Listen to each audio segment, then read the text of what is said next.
for you to keep these lights off and those lights off. Your dryer just finished. All right, guys, I think we're on, but I'm not sure. Hang on, let me just switch this. I'm gonna go get my water back.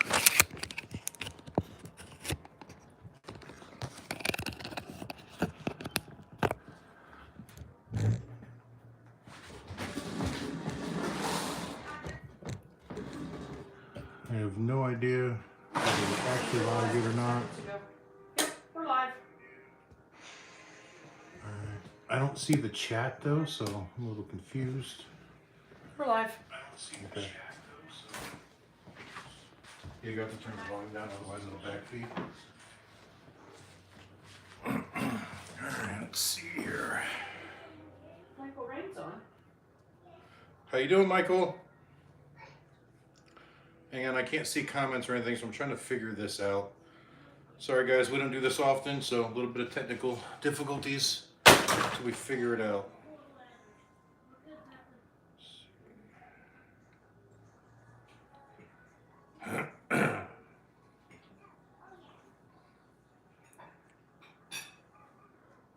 Your current live streams. Where are we at here? It's not letting me in. I can't see any comments yet. Says we got 22 people in. Okay, comments are now up. All right, guys. Edward Williams, Emery. All right, guys. William, Ernie Rice. Yep, gotta turn my volume down on here. All right, guys. We're just waiting for Katie. Unfortunately, we had some technical trouble and running a couple minutes late. She is finishing up her dinner. I wolfed mine down really quick so that I wasn't that late. Figure she can come in a moment. Put Amsel on it, it'll work. LOL. That's pretty funny, Emery. Can you guys hear me okay? I didn't hook up a microphone or anything, so I don't know with as far away as that camera is, whether it's going to be okay or not. I should probably move it a little bit closer.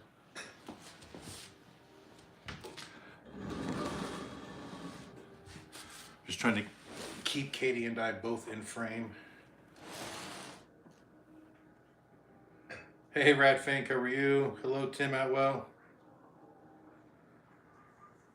All right, William says it sounds good. Michael says it sounds good, loud and clear. Awesome.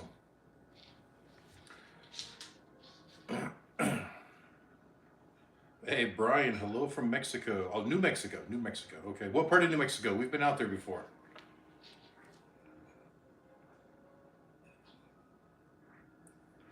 Yeah, I don't want to sit here and stare at this the whole time. My daughter is actually going to start reading the comments in a few minutes. That way I can focus on you guys, and she will read like any questions or anything that you guys have. So once she gets ready, we're trying to keep the grandkids settled a little bit so that they're not very noisy. Because when they get to playing, obviously it's very loud. John Dykers, hello from New Jersey. Brian Williams is Rio Rancho. Not sure where that is. We were stranded in Lordsburg, New Mexico once for a few days when one of our trucks broke down back in 2018.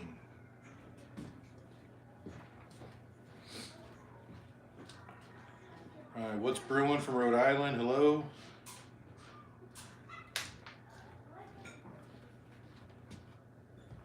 Oh, Sarge from Sweetwater, Tennessee.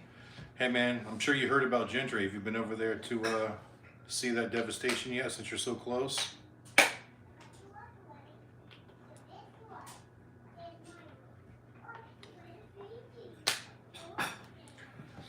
right, Mickey, so do you want to start reading the comments or whatever? Anybody has any questions or start some kind of a chat? Because I'm looking at me looking at this through there, and it just, yeah, doesn't look very attentive. Closer. Well,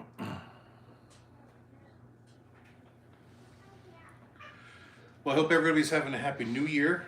I know we did a little New Year's video, and a lot of people saw it and responded. We got a lot of happy New Year's back towards us as well. So I want to thank you guys all for that. And it seems like everybody had a pretty good Christmas for the most part. I assume everybody's looking forward to the 2023 Bike Week season. I know I can't wait. As much as I love being home, I love being on the road too, so we're looking forward to it.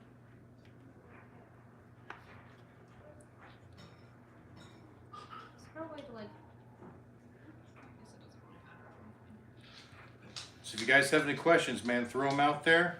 And I really don't have a specific topic on this other than, you know, I will probably elaborate more on our 2023 goals. Because, you know, after recording the video and posting it, I obviously remember things that I forget, and reading some of the comments, I'm like, oh yeah, I probably should have mentioned that. Some of the things that we're hoping to do. Thank you, Raphael. Hey, Radfink did a super chat, $5, thank you. Hey, that's gonna go towards our project fund. So I don't know if you guys remember that part of the video, but we've got a lot of projects here. And if you guys think it's a good idea, I will make a video on all of the projects that we have in queue basically. And maybe you guys can help decide which one we start first. Some of them I have pretty much a direction I already want to go on, but I'm always open to suggestion on stuff like that.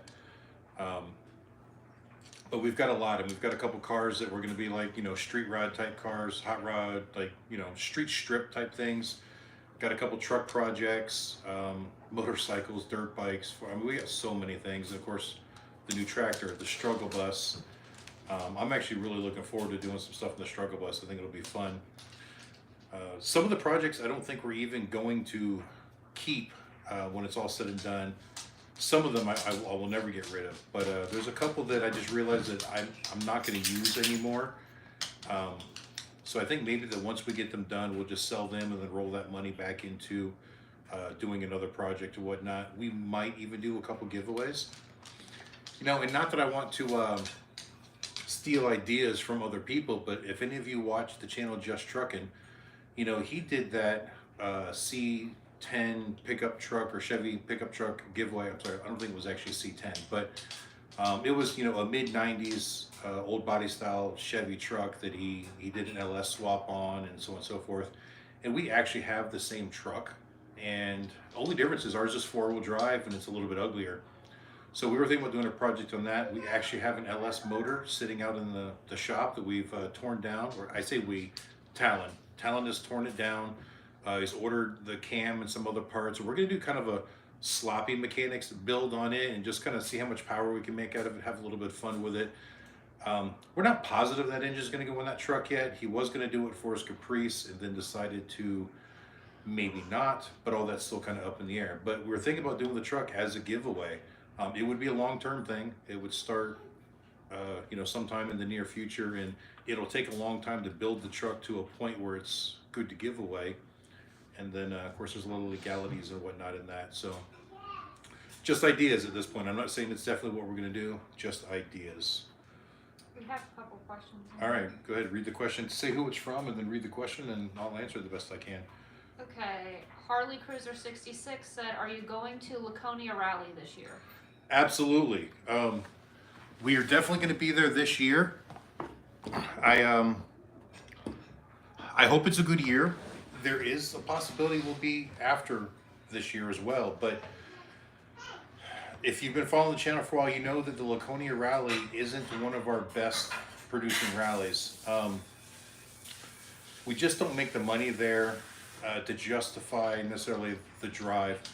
Back in the days, we used to do that rally in a route. So we would literally leave Panama City. We would go straight to Myrtle Beach. From Myrtle Beach, we would drive straight to Ohio Bike Week. From there, we drive straight to Lake George, New York, and then to Laconia. And then leaving Laconia, we'd always hit a rally like in Johnstown, Pennsylvania, or even what's that one we did in New York, honey? It's that camping adult rally type thing. Oh, Harley Rendezvous. Yeah, the Harley Rendezvous. Not quite our scene, but you know. But either way, the thing is, you know, the fuel cost was kind of split up between a bunch of shows, and it made sense to do it. And we did well the first couple of years, and then our sales really dropped a bunch after a few years, and then some of the other shows dropped as well. So now, when like last year, we had this time between Myrtle and there, so there was no reason to go straight there from Myrtle because we'd been there way too early. So we came home. So now we've got that long drive to get there and back, and I think this year it cost us $3,400 in fuel to get there and back because the fuel prices are so high, and our rent there is very high as well. So these are all things we have to kind of factor in and consider. Hi, baby. Sorry, Jessa wants love. And so to do that as a standalone show without any other shows there to help kind of split those expenses up, it's got to perform better. And now, this year was good. I say this year. It was last year now. So 2022 was a lot better than it was. But in comparison to a normal rally that we do that's that many days, the sales just weren't there. It was still, keep in mind, we were open for 7 days, 8 days In, in Laconia. It was Saturday, Sunday, Monday, Tuesday, Wednesday, Thursday, Friday, Saturday, Sunday. Yeah, so we had like 8 or 9 days. yeah, So that's almost as long as Bike Week, where we're actually open for 9 business days, and we literally only did about 1/3 of the sales. But it actually costs us more to do than Bike Week does because of that expense, the really high rent and the fuel costs. So doing the math on it, it's got to get a lot better for us to continue doing it. All right, what other questions? Here's a good one. Do you think AMSOIL will develop a partnership with BRP and provide an official oil change kit that wouldn't affect warranties? that's from Michael Rain. Well, I don't think they're gonna create a partnership with them per se, because Amsoil just doesn't really do that. They make oils that meet the manufacturer's recommendations for many, many different manufacturers, such as Harley Davidson, Indian, and so on and so forth. Like, we make a formula specific for the Indian motorcycles, but it wasn't that we partnered with that Indian motorcycle corporation. They just made the oil to meet the specification. In fact, it's way better. It surpasses the specification by a lot when you look at the statistics on it. So no, there won't be a partnership, but I'm sure that they already do make an oil that meets it because we've already been using it when we do the 3-wheeler rallies and put stuff in Can-Ams. So we don't have any other questions so far, but I don't know if I should just read like some of the people who've checked in, where they're from maybe? There was Okay. one from Tim, and I think I answered it. Yeah, you answered that one.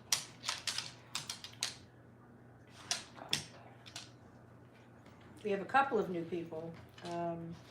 Deborah Bruin, watching from Eastern North Carolina, and Isabella Mackey is watching for the first time from Chicago. Awesome. Welcome, guys. Glad you're part of the team today.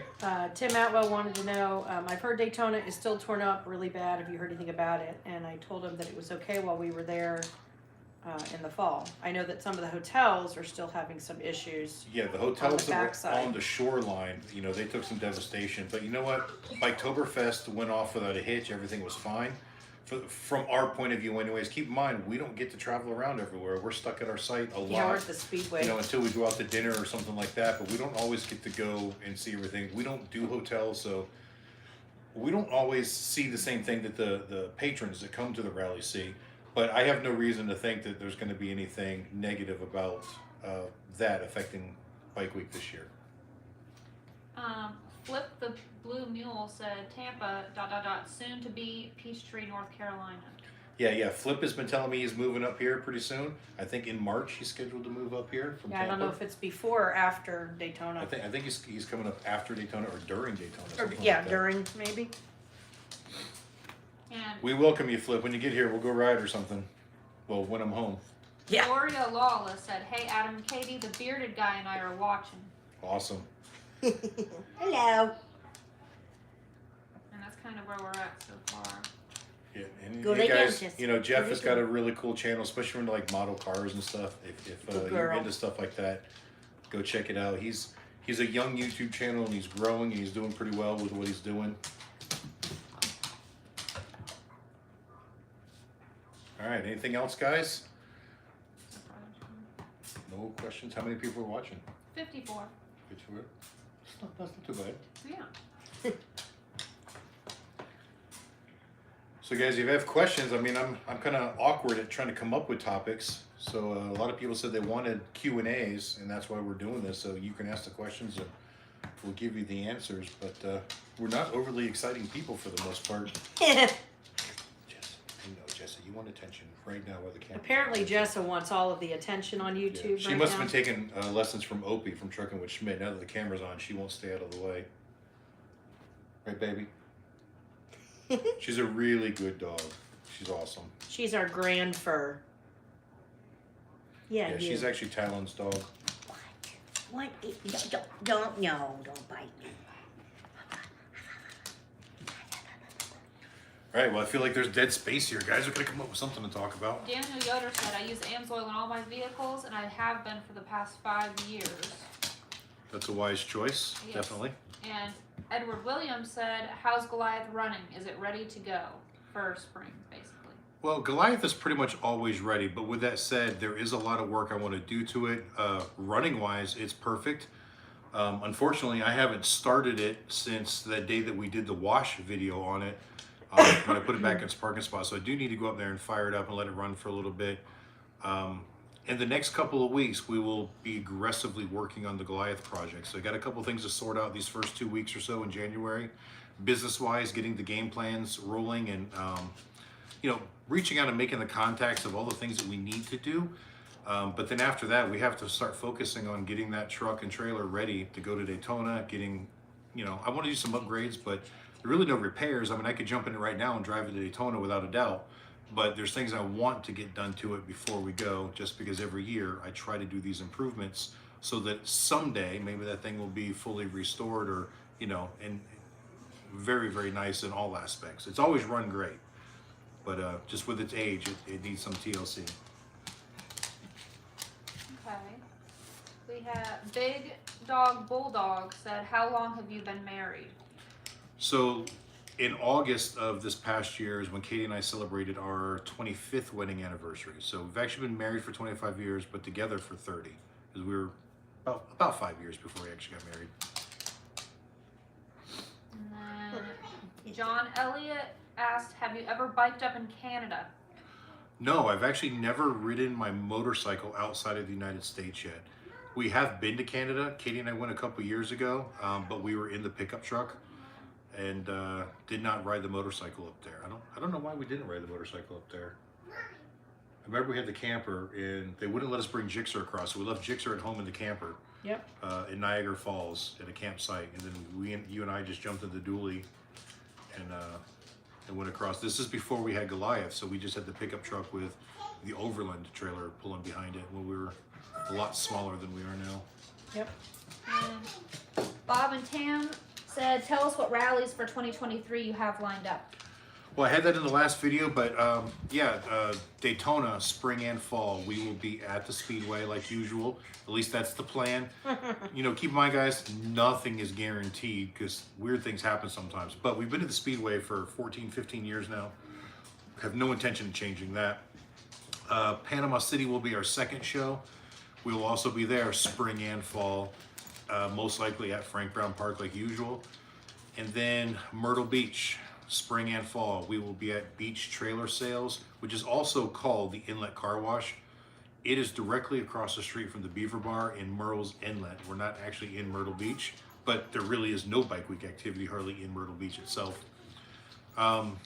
See, after that, we've got Laconia, which we just talked about. So yeah, we'll be out at the Speedway. It's the New Hampshire Motor Speedway in Loudon. It's right off of Route 106. A really cool place. It's a little bit far out of town from what people say, but I say you get on your bike and ride. That's what Bike Week's about. Quit complaining about a 20-mile ride at a Bike Week. Anyway, enough of that rant. Okay, guys, and after that, we head out to South Dakota. We will be doing the three-wheeler rally again in Deadwood. That is the beginning of July. It's like July 10th or 11th. I think it's July 9th to the 14th. Yeah, something like that. I know we'll be there right during Katie's birthday. And then after that, I think we're going to leave Goliath in Rapid City, and we may fly to Superior, Wisconsin, Duluth, Minnesota, because AMSOIL has a convention there that they do every 5 years. And we've only been one time before, and that was in 2018. We really, really enjoyed it. We got to meet a lot of other AMSOIL dealers, bounce ideas off of each other, but also, you know, corporate, you know, they do a lot of, you know, award ceremonies, and there's a lot of learning structure there. And as much as, you know, I think I know a lot about AMSOIL, sometimes, you know, you sit here and you listen to somebody else talk, or, you know, one of the speakers that are hosting and giving the seminar, like light bulbs go off, and it really helped us last time change the direction of our AMSOIL business. So we will do that in between the three-wheeler rally and the between the three-wheeler rally and the Sturgis rally. And then we don't have anything after Sturgis until Ocean City. and then of course that whole fall series until we end up at Lone Star Rally in Texas again. Now, in addition to that, I'm going to try, I'm not promising anything just yet, but I'm going to try to do the Mid-America Truck Show once again, as well as the 75 Chrome Shop Show. Don't know if I'm going to enter Goliath into the show. I talked about that last year. One, just because I kind of wanted them on property, but I was looking at the way, especially 75 Chrome Shop, at Mid-America, I don't think it'd be a problem. But at 75 Chrome Shop, it's such a small parking lot in comparison. It's a huge parking lot, but when you put 200 big rigs in it, it becomes really small. Depending on where they put me, I don't know that I'd be able to get out of there fast enough to be able to make it to Panama in time to get set up for the Thunder Beach Rally. Because normally we have to set up there on Monday.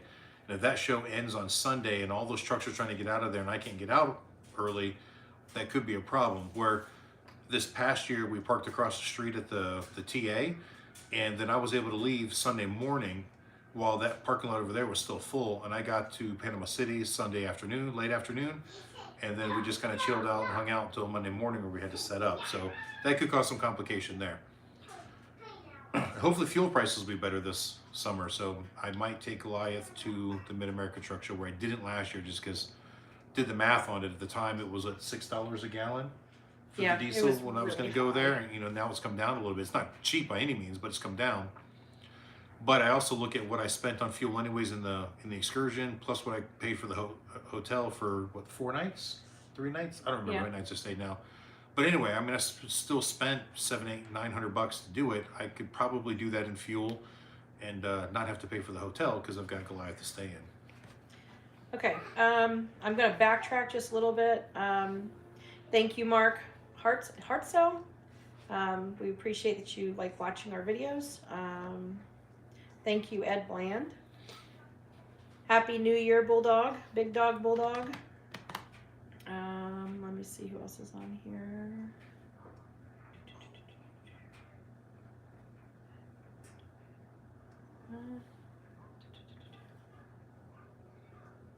We don't do any rallies up in Chicago. I think Sturgis and Ocean City, that's kind of where we're at. You're kind of in the middle.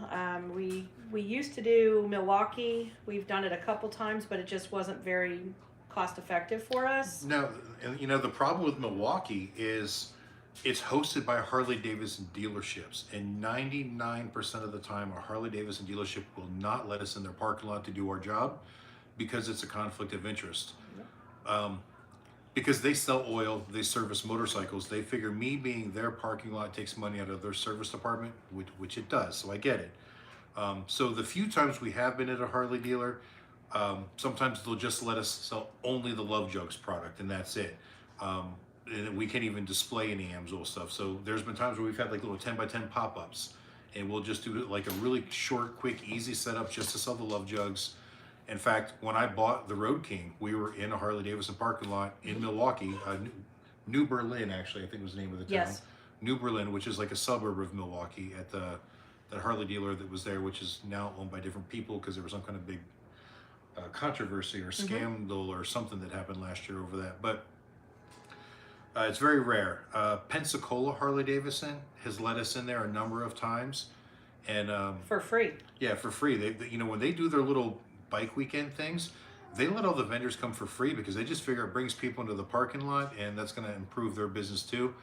And they do not sell AMSOIL products there, so they said, yeah, as long as I'm not doing Harley Davidson branded oil changes, I'm good. I can do all the AMSOIL oil changes I want. I'm like, well, that's fine because I don't use Harley products. So the lady that runs that, she was just awesome. She did a really great job. The problem is now it's kind of out of our way, and we really didn't make any money there, but it was free, so we didn't need to make a lot of money. But it's just, we decided that we're not going to do a lot of these little shows that don't create enough revenue to justify the time and expense. You know, you guys have seen our setup. It takes a lot of work to do what we do, and I'm not trying to sound cocky, but I figure we're good at what we do, and we don't need the practice. So I'm not going to do all that work, drive someplace, set it up, tear it down if there isn't a certain level of profit involved with it. because it's just good business. Flip and the Blue Mule. It's chilly up here right now. It's cold. It's like high 30s at the moment. Yeah. Mid 30s, something high like 30s. that. I don't know what it's going to be tonight. It's not terrible, but A little chilly. It's why we have the fire going. Ray's Moto Life. not at the moment. But Yeah. it turned off. It's Yeah. automatic. It'll come and go. It comes and goes.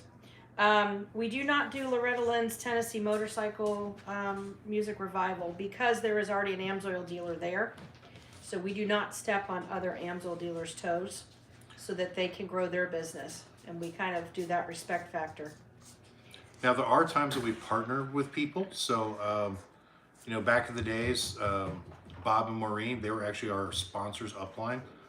They're the people who brought us into the AMSOIL business, basically. So they used to share spots with us, and we worked together. But now they've kind of gone their own way, and we've kind of gone our own way.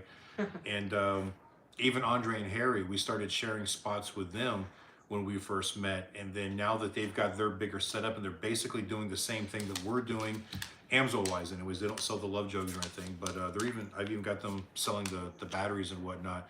So they're almost like a second site for us, but we don't own any of it. They own it. We work together. We do everything we can to help them. They've done a lot of stuff to help us as well. We've just become really good friends. And I'm sure there might be times that we share sites again in the future. I don't know. We don't have any planned, but none of us would be opposed to working together at a site if needed to be. But, with AMSOIL businesses, typically you want your own downline there. And I know that I haven't gone into a lot of detail about how AMSOIL works, but if I bring a dealer in underneath me and they start selling AMSOIL products, basically I can earn a commission off of their sales through AMSOIL. It doesn't come from the dealer, it comes from AMSOIL. That dealer makes their own money. But the better that dealer is, obviously the better my commissions can be. I say our commissions can be. But so typically when you want to work with somebody, you want to work with somebody that's going to benefit you. So typically it's with your downline. You want to train the people to be the best they can be because it benefits them and it also benefits you. And that doesn't happen when we work with Andre and Harry. We just don't care. They're really good people. We enjoy their company. We just have a good time with them, a lot of fun. So that's what we do. What do you need, Bubba? I'm just putting this on charge. Okay, go ahead. Do what you got to do, buddy. Okay, couple of questions. I was just gonna run your. One, we're not It's going to okay. be doing any more indoor shows. The one that we did was in Hot Springs, and we would have to drive the trailer in there, drop everything off, and then go park somewhere until the end of the show. And it's just not very cost effective. So we probably won't do any more of those. We weren't at the Toronto Motorcycle Show because, again, there's probably a dealer already there. So again, we don't step on toes as far as that goes. Hello, ML. He says, evening, Katie and Adam. Be okay to switch to synthetic oil on a 2000 Sportster where it always had mineral oil, thanks. And also Ray's Moto Life. What would you recommend for my 07 Ultra Classic 96 inch motor for transmission and oil weight? Yeah, so yes, it is absolutely safe to go to synthetics. Just because you start a mineral oil doesn't mean you have to stay with it. In fact, almost all power sports vehicles at some point in time were started out with a mineral oil, and then after a break-in period, they'd recommend that you can then go to a synthetic. So there's no harm in it. Oils are compatible nowadays. There's very, very seldom you're going to find something that isn't going to blend. Now, the only problem that you may have is if you have a motorcycle that has a leak potential, like you've got a compromised gasket or seal someplace and you've got a little bit of oil leaking. When you first switch to an oil like AMSOIL, you may see an increase in the oil leak for a short period of time. What happens is, as long as it's a minor leak, AMSOIL actually has seal conditioners built into the oil. So what happens is when it starts to work its way through there, it will actually kind of help rebuild that seal to an extent. It's not a magic potion in a bottle by any means, but it will possibly fix minor leaks that you may not have noticed before you went to synthetic. But the theory is that, synthetic is a much finer molecular structure. It can fit into places that a conventional oil can't, which is why, well, one of the reasons why it does such a better job at lubricating, but it can also fit through those small compromises as well. So that's really the only downside. And what was the recommendation of the other one? There's two. One was from Ray's Moto Life. He wanted to know what you'd recommend for transmission and oil weight on his 07 Ultra Classic. And there's also Mark, who will be in Myrtle Beach. He wants to know about the transmission fluids. Okay. So guys, Amsoil makes a transmission specific fluid and it comes out to about 110 weight. So it's much heavier than the old 7590s that they used to put in there. And it's also much better than the, I keep realizing I'm looking down at the iPad and not I the know, camera. you're not looking. I did the same thing. So, you know, in most cases, you're going to be happy with that. Now, with the 2007 to 2011, a lot of times I like to use the 75-140. I think it gives it a little extra level of smoothness. Now, you can use it in any Harley-Davidson transmission, but the 07 to 11, they seem to be a little quirkier. When Harley-Davidson first came out with the 6-speed, there were a few problems the first couple of years. They were seeing a lot more bearing failures. The clunk when you put it in gear was like 4 times worse than it is on any of the other transmissions. A lot of times there were difficulty finding neutral, and there was a 5th gear whine a lot of times when you're going down the road, like holding a steady speed, you could hear it. And just by changing that out to the 75-140, it eliminated almost all of those problems in most cases. Now, can't guarantee that every single time, obviously, but there was also a lot of bearing failures, and the heavier weight oil seemed to stabilize the bearing a little bit better, and it stopped it from, I guess, rattling around as much, and so the bearings didn't fail. Now, the 2050 that comes in your Harley meets the recommendation, but it doesn't necessarily mean it's the best product for it. So I never recommend to anybody to run the 2050 in their transmission anymore, even though that's what Harley Davidson says. The only way I would run 2050 in my transmission now is if I was literally just going out to race the motorcycle, where you wanted the lightest weight oil possible in there to give it the protection, but you didn't want to have those parasitic horsepower losses with the heavier weight oil. Okay, I'll be right with USMC retired. They want to know what happened to the bike that fell off the lift. But on the transmission note, Donovan and Leah Cadera wanted to know, is it better than Redline transmission fluid? I'm gonna say yes. Now I don't have any data, recent data anyways, that they compare side to side. And I'm not gonna knock Redline, guys. Redline is a very, very good product. You know, if you're asking me, you know, how it compared to something else, I might tell you way better. But Redline is really good. So what I can tell you is from my customers' point of view that have had the Redline in there, that shock therapy stuff that looks like that nasty Pepto-Bismol. I'm not saying it doesn't perform good, but it looks terrible. It just looks weird. I know it's awful looking and it stinks. But I've had, I mean, hundreds of customers over the years that have had me take that out and put in the 75-140, not because they thought it was better necessarily, but because that's what we offered at the service, and they've come back and told me that yes, they actually like it better. So I'm not knocking the Redline because I know that Redline is a quality product, but my consensus is that most of my customers seem to think that the Amsoil 75-140 is far superior to it. Okay, and they want to know what happened with the bike that fell off the lift. Oh yeah, so Kevin got an estimate to get it all repaired. He sent me the estimate. I wrote him a check. We're still friends. In fact, if you guys saw in one of the comments from one of the videos following shortly after the whole incident happened, he even went on there and defended me because a few people had said a couple negative things about the bike falling off or whatever. I have not followed up with Kevin after the new year, which I fully intended to and have kind of forgotten about it, so I'm glad you brought it up. But I wanted to reach out to him and make sure that everything got repaired properly. But I paid it, I just don't know whether he's actually got it all completely finished yet. But hopefully all that is good to go. Okay. Let's see. We have a house full now. You guys want to join in on the live chat? Yes, our children and grandchildren are here, as well as our I was grand dog. helping, but then I didn't want to talk over each Yeah. other.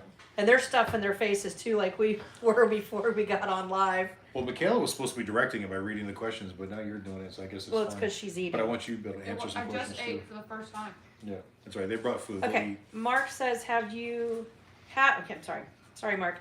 Have used Bellray in transmission for a while. Do you think Amsoil would be better? Have an 09 Ultra. Yes, I definitely think Amsoil is going to be better than the Bellray. Again, Bellray is a good quality product. It's just not as good as Amsoil. Sorry, that was kind of short to the That point. was really short. Yeah, yeah. I've said that line so many times. That See, let me make sure I didn't miss anything.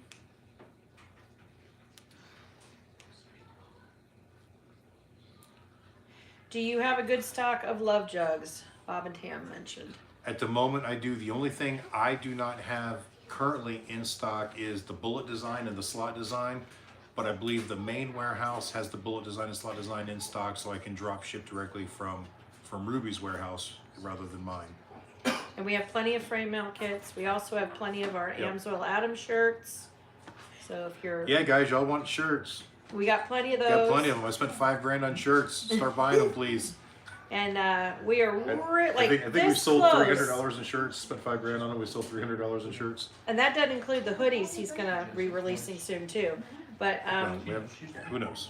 who knows? Maybe we'll work on it. But we're like this close to 10,000 subscribers, and then we got to figure out what other giveaway we're gonna do. But make sure you like, share, and subscribe, and let people know, especially if you know people who are interested in love jugs, who can't afford to get them at this moment, that desperately need them. Yeah, and apparently, as long as I don't keep putting videos out like the one I put out today, we'll be okay. I noticed that the Lake Blue Ridge Dam video, we actually lost a subscriber on that one. When I checked this morning, What we lost a subscriber on that one. for? The video that we filmed yesterday at the dam. Why? I don't know. Ask the person who unsubscribed. Apparently, they didn't like it, so they unsubscribed. Oh, okay. Sorry. So to when I hear, go to but- my analytics, I can look at each individual video, and it'll show me how many people subscribed while watching that video. And that one said -1, which means someone left us. Gotcha. Traitors. Up. CJ, that was Mama S. That was Adam's mom, who was with us in Ocean City And Sturgis. And Sturgis. And Deadwood. and Deadwood. Yep, she worked That's 3 true. rallies with us. Hello, Jim. And for those of you that don't know, the reason my mom came was just simply because she had just retired. She was working for the school system over in Hendersonville, North Carolina, and she really wanted to travel. And now that she didn't have to go to work and we were going places that she had never been before, she just thought it'd be a good idea to jump in the truck and go with us, because it didn't cost her any money for the travel expense. I mean, she spent a little bit of money along the way, but I didn't charge my mom gas money by any means to ride in the truck because we were going anyway. So, Yep. so it was free transportation for her, and the only bad thing was she was stuck in a camper with us for 6 weeks. For 6 weeks, and we probably drove her crazy. Yep. All right. How do they get the shirts out? Just go online and order them. Go to extremebikes.com. There's a tab there for shirts, and then all the shirts will pop up. Pick your size, place the order. And we're usually pretty good at getting them out within 24 to 36 hours, depending on what time of day you place any orders. And that goes for anything, even the love jugs that are on the website. Now, if you order Amsoil from the website, it's actually shipped from Amsoil directly, so it depends on which warehouse has it, how quick we get it, but we don't actually handle any of that. But any love jugs or shirts that you ordered from my site, I physically, or my daughter, physically packages it up and mails it out ourselves. And the oil comes from different distribution centers around the country. But if you're getting a hat or a shirt from Amsoil, it does come from Superior, Wisconsin. So it does sometimes take a little bit longer. Hi, Bugs.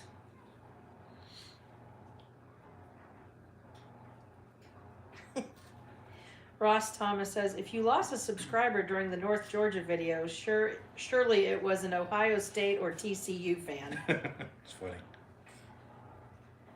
Let's see.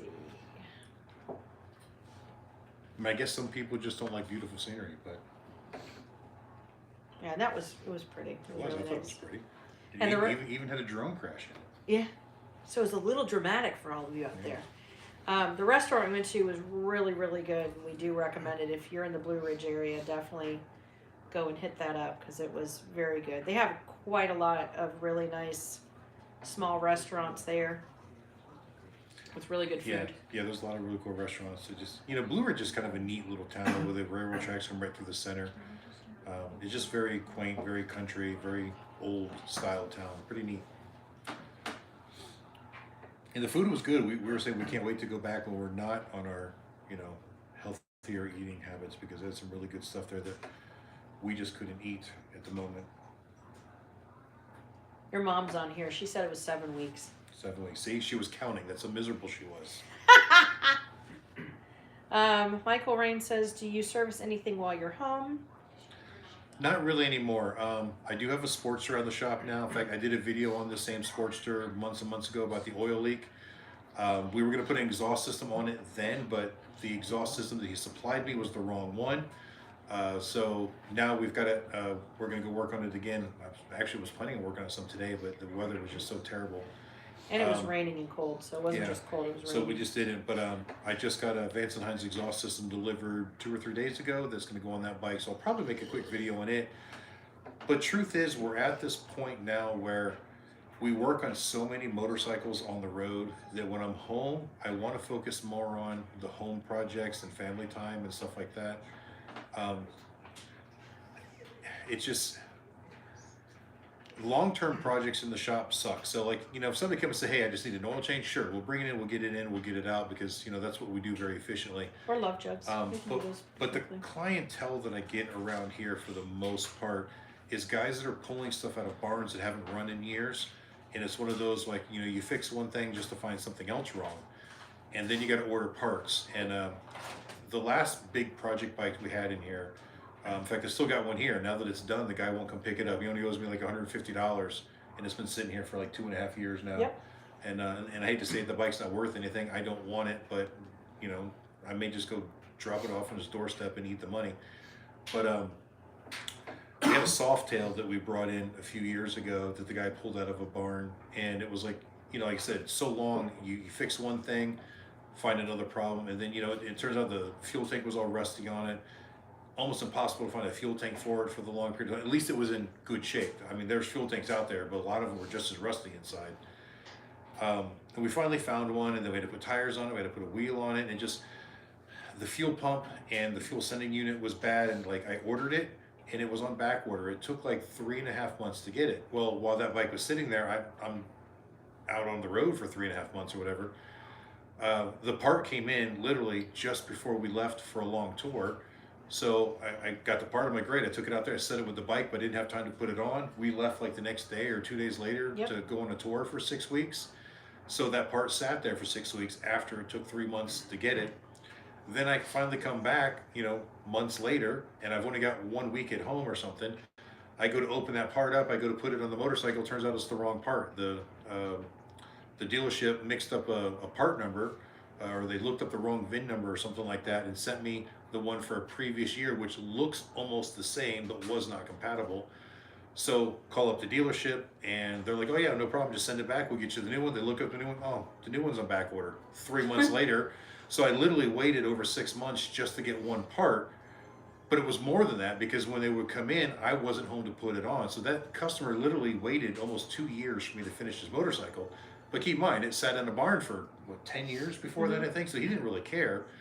But just it kind of becomes a hassle, and I don't really want to get into doing that anymore, because then the bike's just in my way for any other projects that I want to work on. So we'll do simple services. If you just want a set of love jugs installed, you just want an oil change, and I hate to say it, even just like a quick tire change, like normal services, and you're in the area, not a problem. I've got a handful of customers that I still take care of. We're just not taking any project boy. bikes in like we used to. Okay, I'm gonna jump real quick because I know that was a long answer. it was. Nelson Lee and Marcus Young want to know, are you planning on going down to Sweetwater, Tennessee to give Tim Gentry a hand? I know FSC Trucking is going, is heading that way, as well as many others. So I have There's not a actually couple of others. heard so. from Tim yet. I did put that offer out there both on YouTube and text message and on his channel. I have not heard back from him, whether there's anything I even can do for him, but I'm more than willing. You guys know I only live like an hour and a half from him, and I really like Tim a lot. He's a good guy, and I'll do whatever he needs. I'll take my trucks over there. I'll take my tractor over there if we need to, and scoops over whatever we need to do. I'm more than willing to help. He just hasn't reached out to me yet. Okay. Hello, Richard. Good to hear from you. Jamie O, hello. We already earlier went over the shows that we're going to attend this year. Laconia is one of them.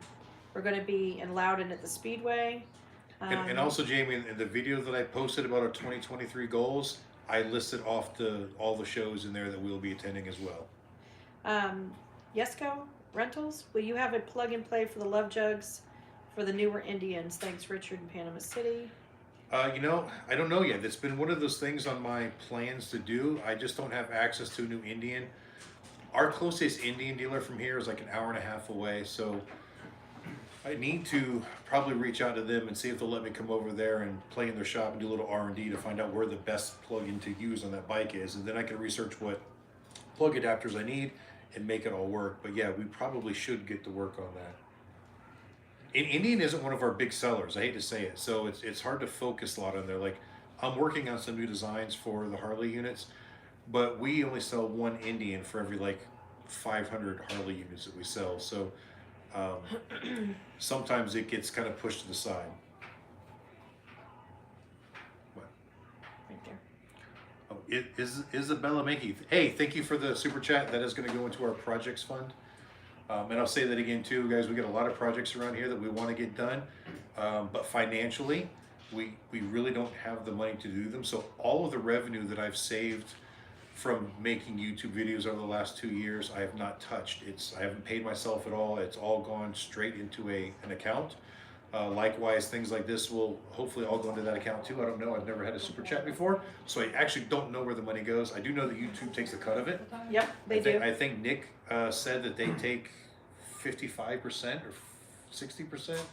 I don't remember what it was. But anyway, so we don't get the whole thing, unfortunately. But any money that comes from you guys, whether it's from the YouTube video ad revenue or from super chats or you know, there's like a little thanks button on a lot of the videos that I don't think anybody's ever pushed yet. I don't know. But anyway, any of that stuff, we're kind of creating a fund so that we can start the projects. And I've got one to do after the other. So the whole idea is, well, I'm going to take one project, I'm going to do it start to finish. And if it's something I don't want to keep, I want to sell it and then roll that money back into doing the next project. And I think, you know, the theory is that will create more YouTube content that you guys may enjoy, which will also up the ad revenue, which then we can roll back into projects. You know, we do okay as far as making our bills for, you know, with what we make off you know, our rally circuits. So I don't really need to take a paycheck from this right now. I want to build it. So I'm just rolling everything back into it. Sorry, I'm trying to keep up as quick as I can, guys. Yeah, and I don't even see the comments. So you see anything that he's, oh, you're not even looking anymore, are you? His mom's like on top Slacker. of him. Well, no, you probably need to look because Michelle Carbajal is sending me stuff going, you're missing questions, you're missing questions. I'm like, I'm trying to get to them. We can't talk One about dude that. said he Yes, really you liked can be a part of this. One dude really said he liked. This is why I asked you to come over. Well, I know, but I thought we weren't both gonna be doing it. All right, guys, be patient. We're gonna try to get caught up here. Okay, I did that one.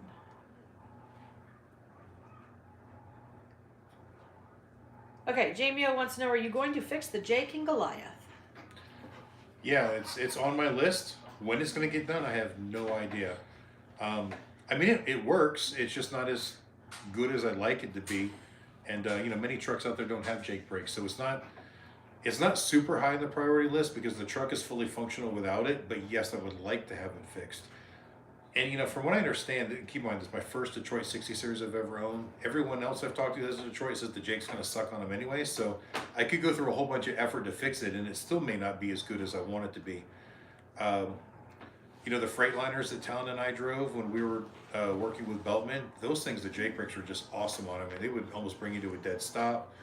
I've driven some of the trucks with the newer Cummins ISX engines in them, and the Jake brakes are just, I mean, man, they're awesome on those. And Goliath has never even come close to having the holdback ability that those do, so I may never be happy with it, I don't know. But I'm actually debating on fixing the Jake brake and then throwing an exhaust brake on it as well. I've had the exhaust brake on the Excursion for what, 10 years now or something. Yep. Almost, and I love it. It's, again, by itself, it's not a super amount of holdback, but I think in conjunction with the Jake brake, we might actually get some pretty decent holdback power there. Dale Johnson, hello from Kentucky. Smile when you say Kentucky boy. Sorry, my friend Gary, you guys saw him up in New York where I got the tractor. Remember when we were kids, he had a shirt that said smile when you say Kentucky with some hillbilly on it. It was kind of funny. Steve Erickson, so cool the things you guys do. Love the Sturgis stuff. Gave me reason to sit in front of my TV in the bourbon room with my wife and drink. You guys rock. Rooster and Debbie from Minnesota. Thank you. We appreciate y'all watching. Hey guys, for the most part, we have a really boring life, but what we do for a living is kind of fun and exciting at times. Super Trucker, I am not getting in the creek. It's not happening. I would get in there and not be able to get out. It would not be a pretty thing. Let's see.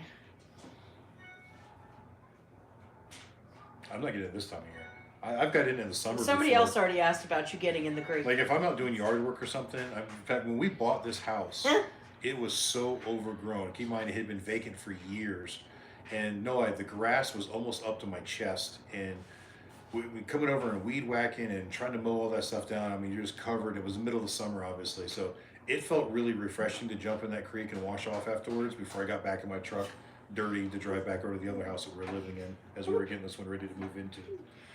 Hello, Michael O'Day from New York. Thank you so much for watching. So, Michael? Thank you, Barbara Brumbelow. She just ordered a shirt. We Awesome. appreciate that. Michaela, go package up a shirt. Talon Knight. See, that's You how fast children we are, are guys. both my favorite. What was the question? Yeah, what was the question? What was it? Who's your favorite? What? What was the question, ma'am? Talon asked, "Who's your favorite child?" I said, "You're both my favorite child." This is for Adam? Yeah. Okay, so my smart ass kids are sitting right here sending her messages. Yes. Answer the question. We don't have a favorite. We don't have a favorite. You're my favorite daughter, and he's my favorite son. There you go. Have them in the comment section put who they think is the favorite. Okay, who do you guys think we favor? You guys aren't in enough videos for them to know. Susie, Yeah. it is very sad to hear about Tim Gentry and his family. I cannot imagine what they are going through. It is extremely devastating. He is an extremely hardworking man. His wife is very hardworking. They have a beautiful family. We've encouraged everybody watching and our subscribers to pray, go to their GoFundMe and try to help them in any way that you can. Adam has reached out to them, and I know he's got a lot going on right now, and a lot of people who are reaching out to him that want to help him. So Adam will help him in a heartbeat if he needs him to. We haven't heard back anything. We also don't want to be underfoot either. So, but if he were to call, Adam would be there immediately. Yeah, truth is, if people show up unwanted, they could just be in the way. Too many cooks in the kitchen type And thing. we don't. So. He doesn't want to do that. Adam's not that kind of person. But so. I'd even thought it had crossed my mind to slap the Kenworth back together really fast to make it roadworthy, which it pretty much is if I just put the bumpers and everything back on it, and letting him use that truck if he needed to. But then I realized that none of the trucks that got damaged in it were really trucks that were on the road, or at least not many of them. I think most of his road trucks were out. They were all trucks that were kind of down in the project stage. So I don't know that he would really need that, but if he does, I mean, Talon and I can go up there and probably put that truck back together in a matter of days and drive it over to him if he needed to use it. Okay, I think you're back. I'd love to see it working. Hell, I'd go drive it for him for a little while. It'd be kind of fun. Yeah. Okay. Let me see. Of course, that would screw up all my projects that I could get done, but that's what I would do. Yeah, anyways. you have a long list. Yeah, well, I'm for- the kind of guy. I'll sacrifice what I need to do Yeah. to go help somebody that's really in need. But Chad Cox, hi from West Virginia. Hello. Thank you for tuning in. what part of West Virginia, Chad? I love West Virginia. I don't know if you saw the video in 2021 where Gary and I took a little motorcycle trip and hung out up there in something Oak. I forget the name of the town now. But yes, everything did work out for the bike that fell off the list. We were actually just talking about that earlier during the live. I think when it happened, Kevin was Bye, Bob and Tam. just baffled, when it happened, the whole shock of it. But, we all calmed down, and then, and he was so cool about it. I mean, he could have been a real jerk if he wanted to. He chose not to be, and I'm very thankful that he was as upstanding and kind and everything as he was. And hey guys, I've told you before, I'm a man of my word. If I screw something up, I fix it. We had the ability to fix it. There was no question with that. So I told him, said, just get it fixed. Morgantown. Yeah, it wasn't more. And you went to Oak Hill. Yeah, That's Oak Hill. what Tim Oak Hill's said. the river, yep. So, I told him, so, whether you take it to the shop and pay them to fix it, or you buy the parts, you fix it yourself, that is your decision to make. either way, I'll foot the bill. And I think he decided to do most of it himself. He ordered the parts through his local dealer, and then I think he's doing the repair himself. Like I said, we never followed up on the completion, but the bill, I know. Okay, I'm gonna try to do this real quick. Hang on. Run first. Says, let's see them. Child. Jimmy O says, equal love to both children. Foster Loy, sorry to have to ask again, but where do you go to order the shirts? Go to extremebikes.com. So it's x-tremebikes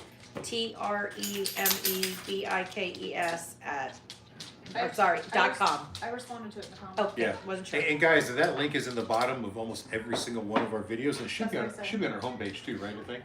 If it's not, it should be. I think your website. Yeah. Susie. It's also on our business cards.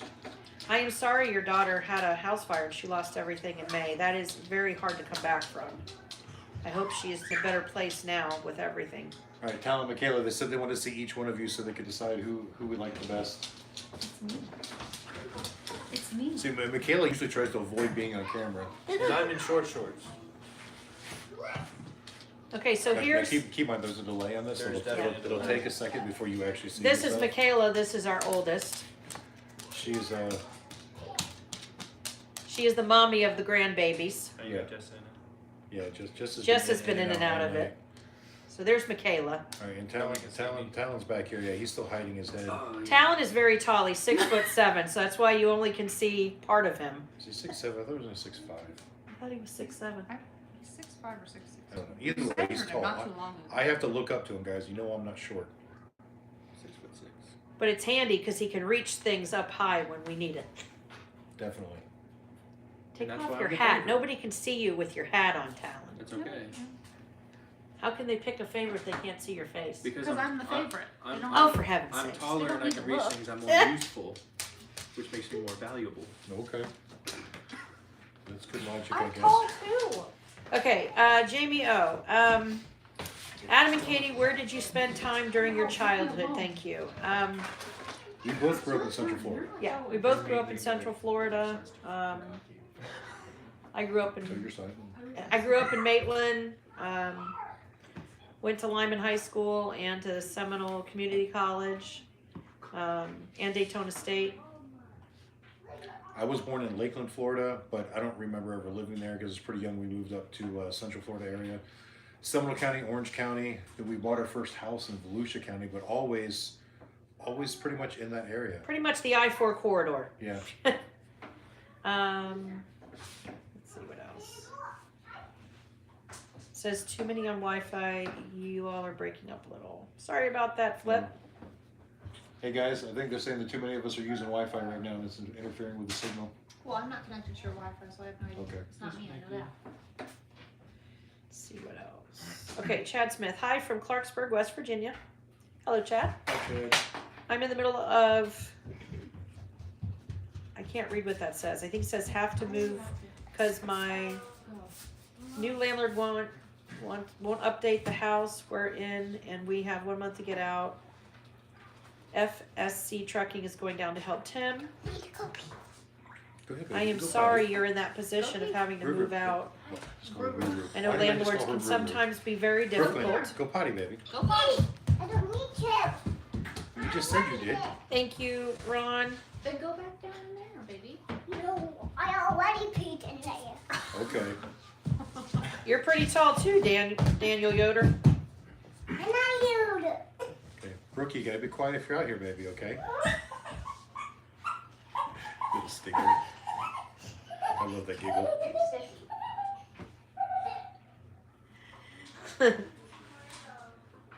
Yes, we love the grandkids. They're fun. Yeah, we spend a lot of time with them. They're here constantly because Michaela literally lives right next door. Let's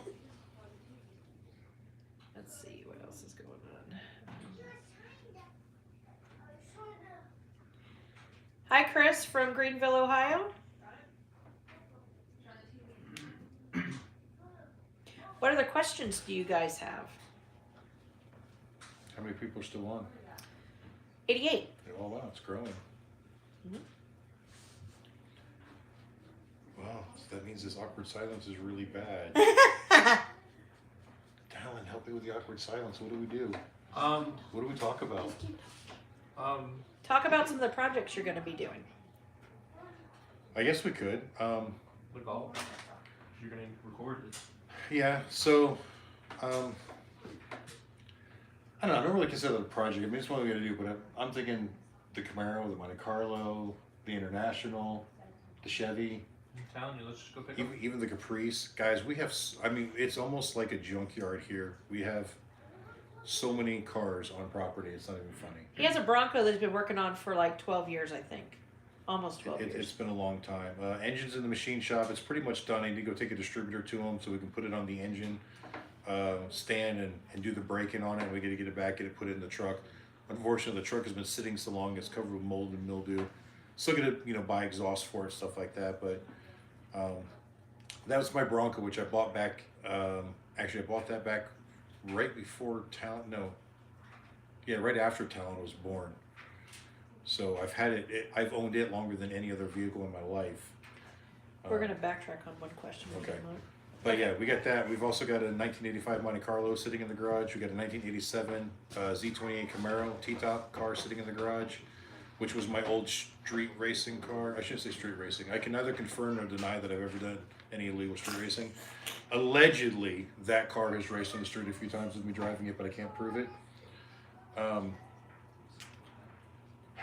I've got my grandfather's 73 International pickup truck, which has got a completely rotted out frame and the cab's starting to get pretty bad, but the bed's in really good shape.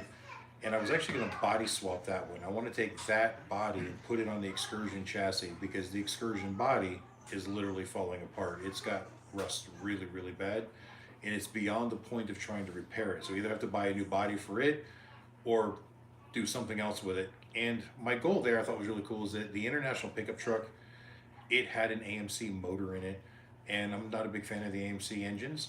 The Excursion is a 7.3 diesel, which was built by International. So I thought, well, how cool would it be to take an International body and throw it on that truck, which is powered by an actual International engine. That way, and I can still have my grandfather's truck running around, and the body on it's actually in better shape than the body on the Excursion is, and it would be kind of a cool retro.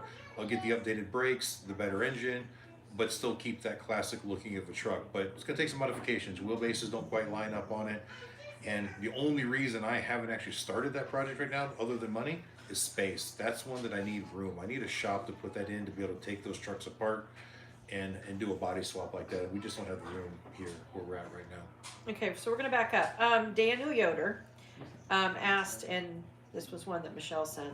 Is there a difference in different companies' synthetic oils? Yes. And then the other part was, I use Amsoil in all my vehicles and have been using it the past 5 years. So my question for you, Daniel Yoder, is how are you getting it?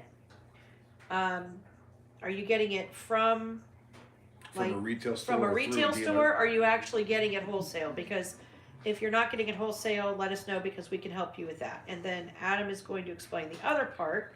Yeah, as far as synthetics go, understand that not all synthetics are considered equal.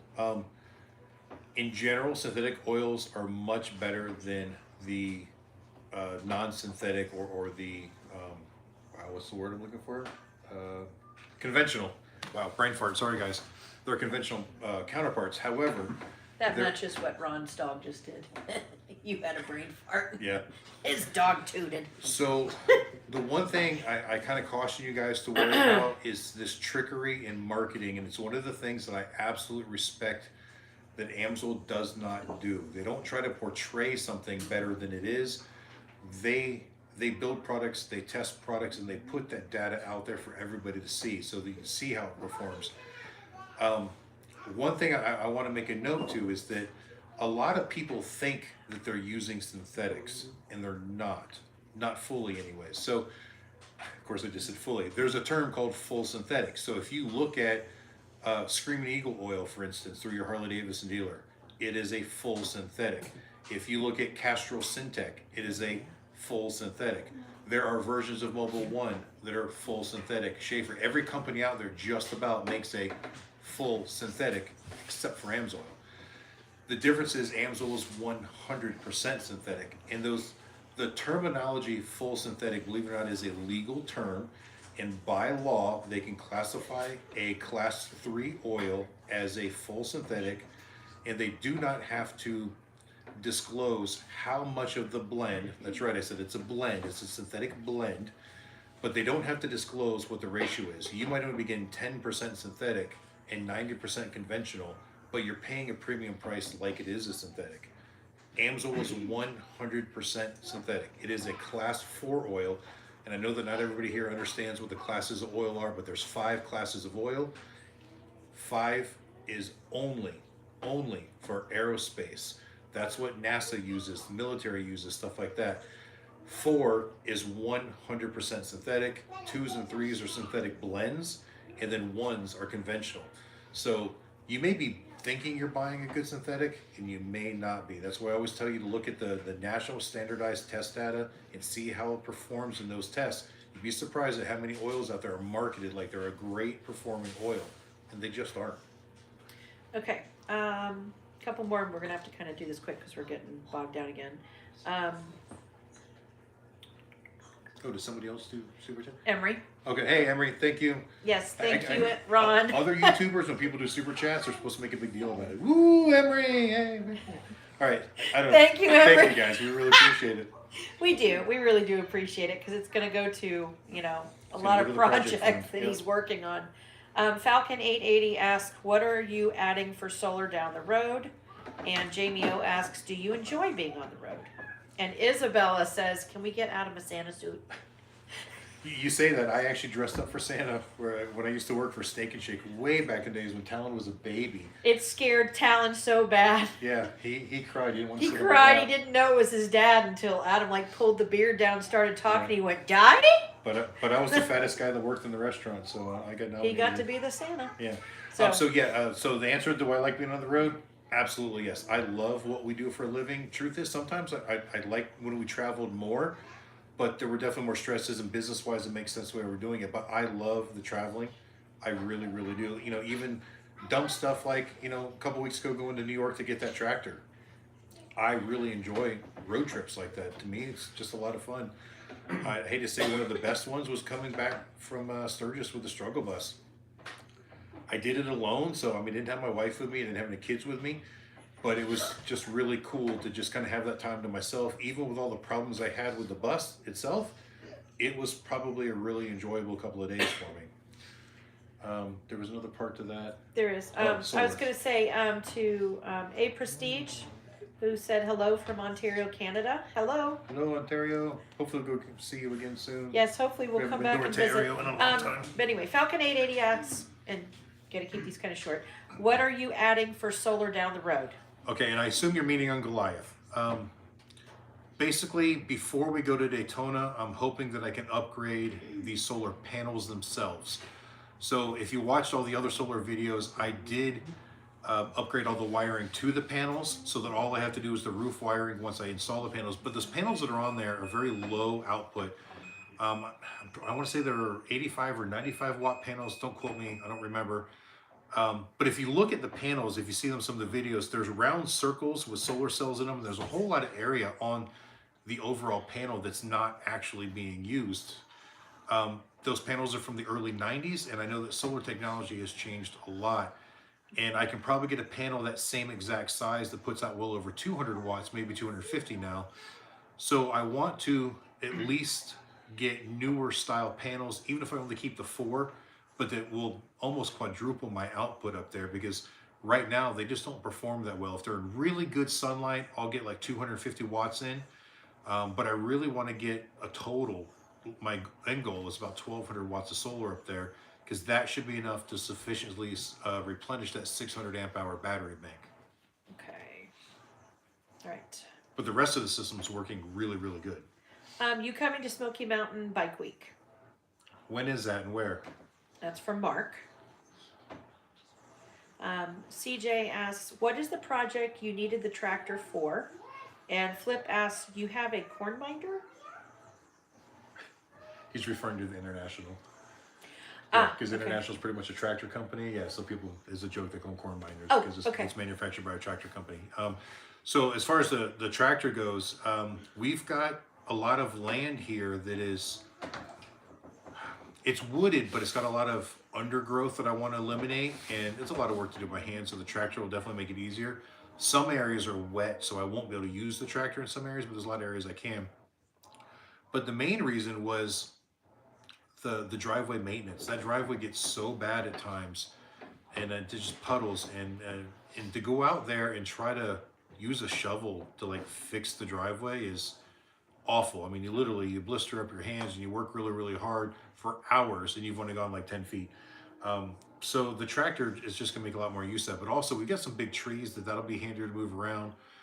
We want to move around some big rocks, like from the creek, to build other things on the property. Right now, we've got these old like railroad ties around all the planter areas, and they've just been there for decades, and they're rotted out and they're nasty. And I'd actually like to take creeks from the rock and build little walls around those with some mortar. So that tractor would make it so easy to just go down there, load the bucket up with the rocks, and then just drive the tractor back over to where you're building the wall and set them.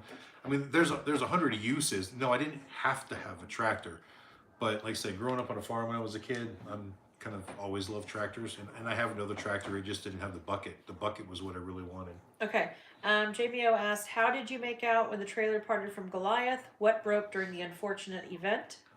Then you have a couple more questions. So the actual cause or the actual failure point was the drawbar itself. So the hitch on Goliath was fine, the tongue of the trailer was fine, but the drawbar that slides into the receiver and the pin goes through, it sheared off 100% all the way through in like one big strong hit, and that's why they separated. And we actually, I hate to say it, we made out good on that. It is as tragic as that seemed at the time. It was really beneficial for us, I think. At the time, the trailer market had gone through the roof, so the insurance company actually paid me more for the trailer than what I paid for it.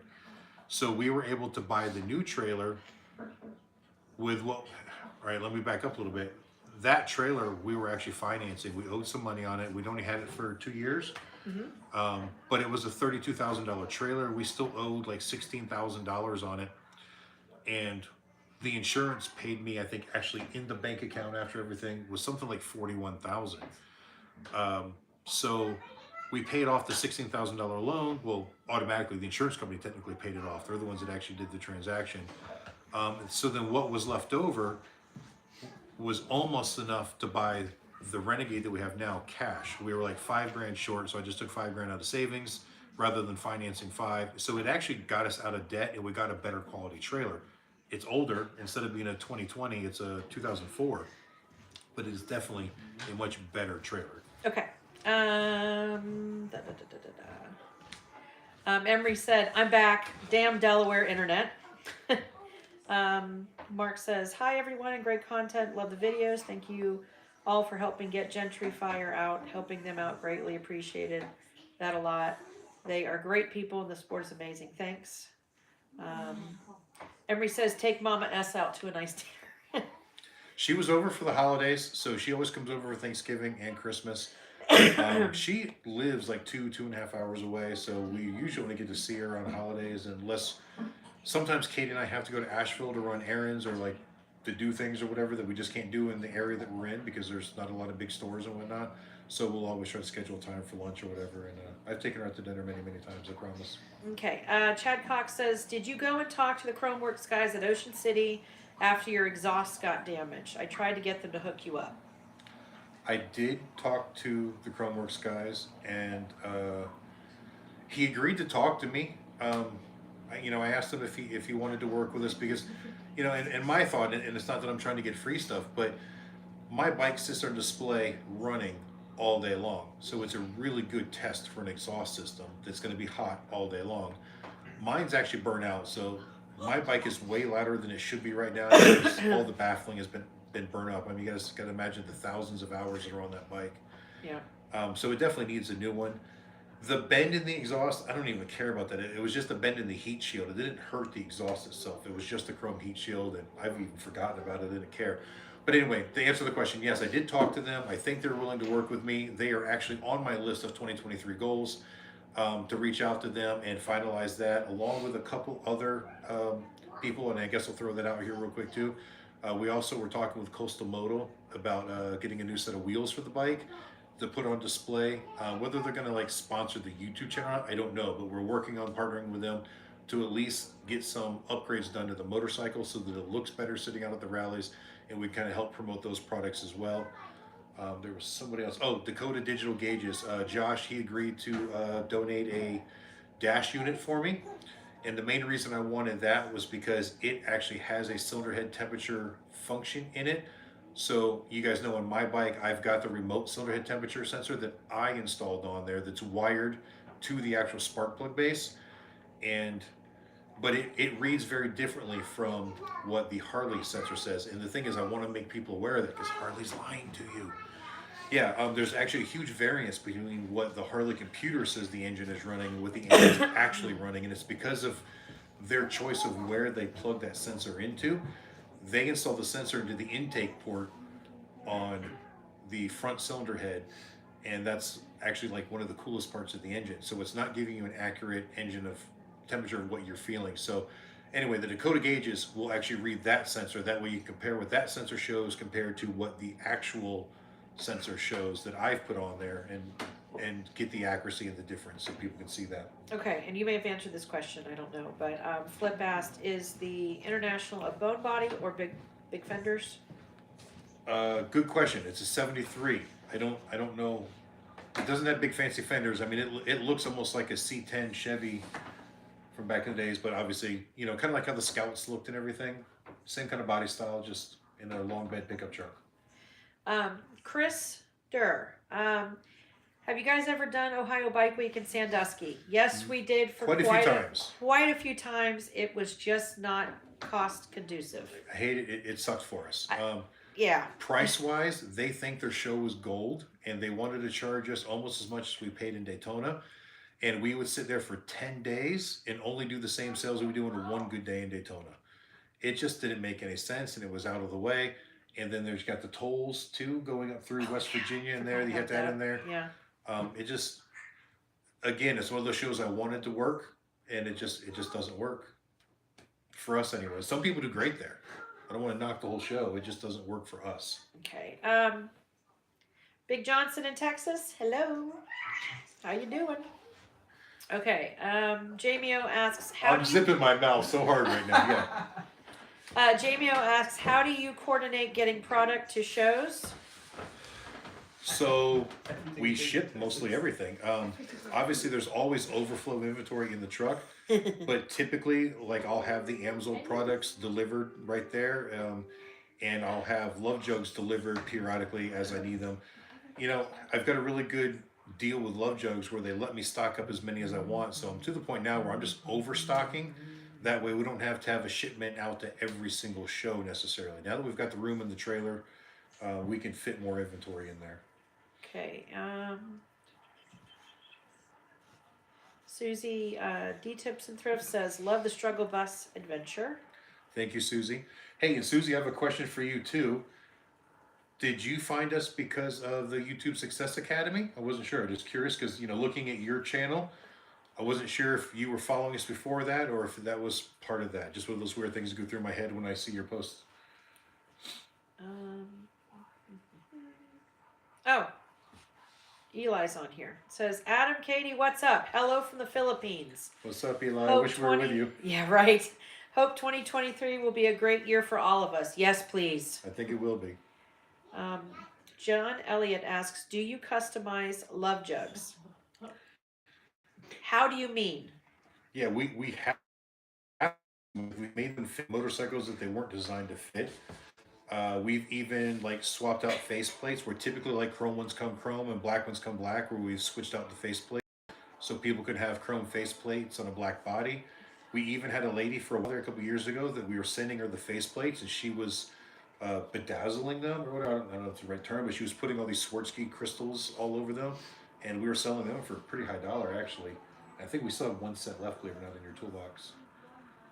I think I saw one set in there at one of our last shows. No, I have more than the five more I on thought there. it was only one. No, I have more than that.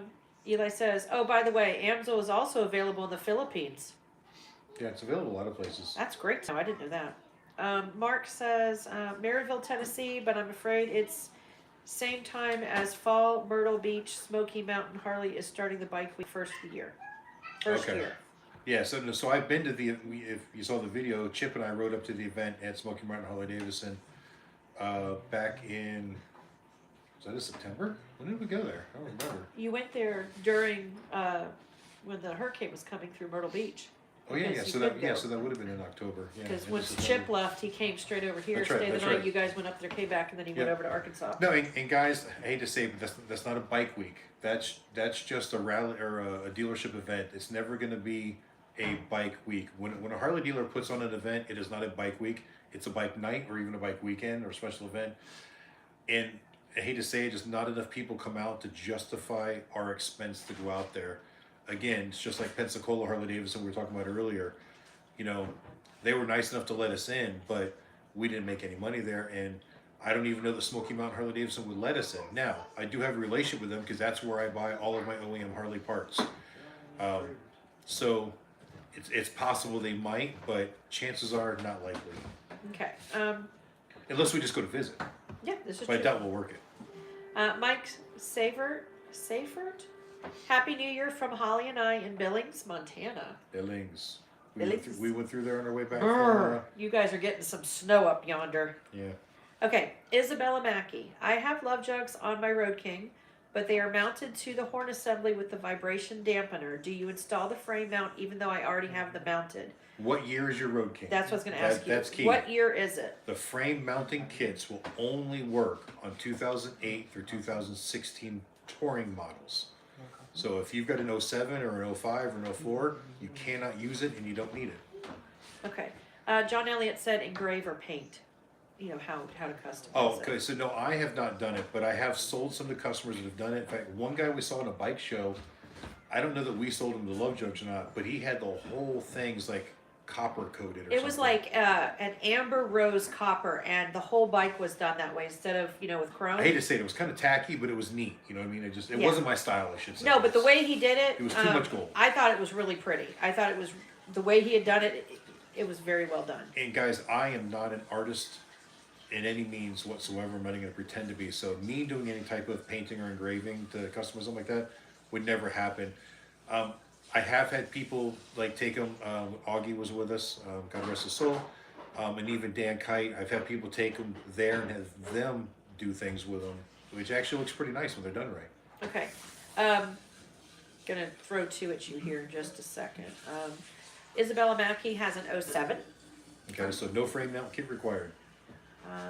Gary Ostrowski wants to know what kind of music you listen to when you're trucking. It's all sorts of stuff. I'm just gonna tell Guys, you. my music taste is so far. The only thing I really don't like is the gangster rap. I don't like the really foul music.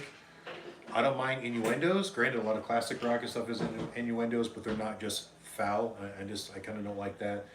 But everything from punk rock to heavy metal to industrial, progressive. I mean, probably my all-time favorite band is Glenn Danzig. I mean, I love the Misfits. I was really into punk rock in the days. But, I mean, as I've gotten older, my musical tastes have definitely grown. If you went through my playlist, you would hear, like, Deicide and then Chicago right after one another. It's a little strange, but I like a lot of everything. Okay. Jamie O wants to know, DOT bother you with Goliath and trailer? No, because we are DOT exempt. We are registered as a private RV. It is a personal vehicle, not required to go through way stations. Okay, and Deba says, hey, how are the tractor projects coming along? And Susie said she found you through Trucking with Schmidt. Oh, okay. Interesting. Didn't know that. Tractor, we haven't really started the project yet. I do plan on fixing a bunch of the leaks on it, and then once we do that, I'm going to order a whole bunch of Amsoil products, and we're probably going to make videos on the products as I put it in. As far as the project goes, if you guys saw, I've tidied up my driveway with it. Unfortunately, I need to get some more lime rock and more gravel in there because it's, now that we've had a bunch of rain since then, it's just getting muddy again. There's no potholes, but it's muddy and it's going to get potholes. We're not gonna like soup that up or anything, we're just gonna get it in good working condition and then we're gonna use it as necessary. So I don't really know if I call that a project. Isabella, I hope that answered your question. If If you have any other ones, let me know. I'm trying to read these as quickly as I can. Yeah, Isabella, basically you have the same exact frame that I have because my bike is an 04 Road King. And they really didn't change the chassis through there. And I don't have a frame mount kit on mine. I don't even have the vibration dampener on mine, what they call the vibration master. Mine is just mounted on the horn mount with the Love Jug supplied rubber dampener. That's the important part. As long as you're not using the Harley dampener, you should be just fine. Gary Ostrowski likes Danzig. He goes, yay, Danzig. And then he goes, Crumbsuckers.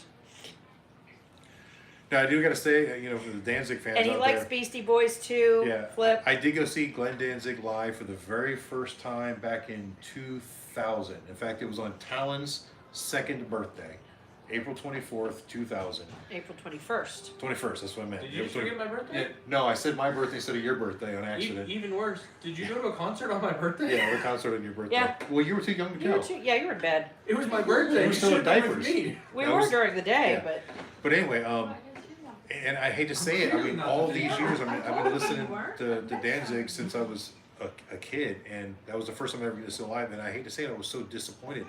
I'd never been that disappointed in a live performance in my entire life. His sound quality was awful, and everyone I've known that's actually met him says he's a jerk, but I love his music. okay. Super Trucker.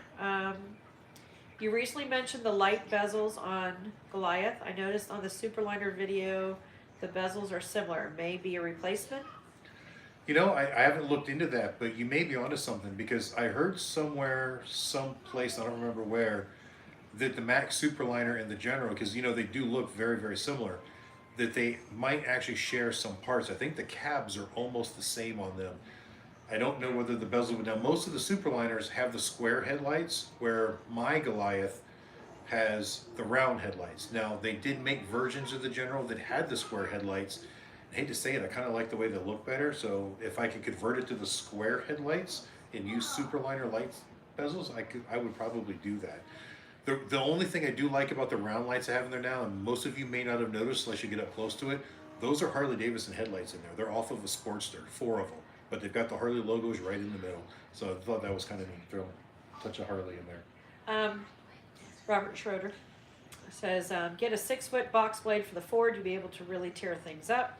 And then Gary Ostrowski says, mod DRI equals music. I bet. MOD? Yeah. MOD. Am I saying it wrong? Okay. MOD. MOD was actually method of destruction. Okay. DRI was dirty rotten imbeciles. Oh yeah, that's all stuff he does Oh, know. yeah. Okay, see, and I don't.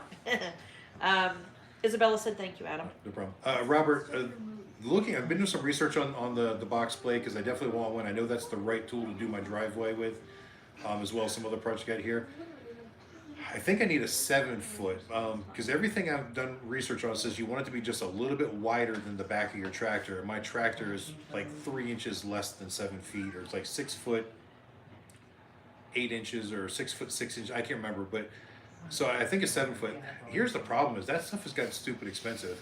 You used to be able to buy used box blades for $200-300, and I went to a place over in Hiawassee, Georgia, a few days ago that actually sells used tractor implements. It's just a guy on a farm who's got implements out front. It's not like a store or anything. And he had 3 or 4 blades there. 6 foot was the biggest he had, and all of the ones that were in halfway decent shape, he still wanted $850, $900 for. And I hate to say it, I don't know that I want to pay that much money for a used piece of equipment. I can go to Tractor Supply and buy a brand new one for $1,100. I was hoping to find that $400 box blade somewhere. So I'll just be patient. I'll keep looking, and sometimes those good deals fall in your lap. But I'm not in a rush for it by any means. But if one comes along, I'll snag it.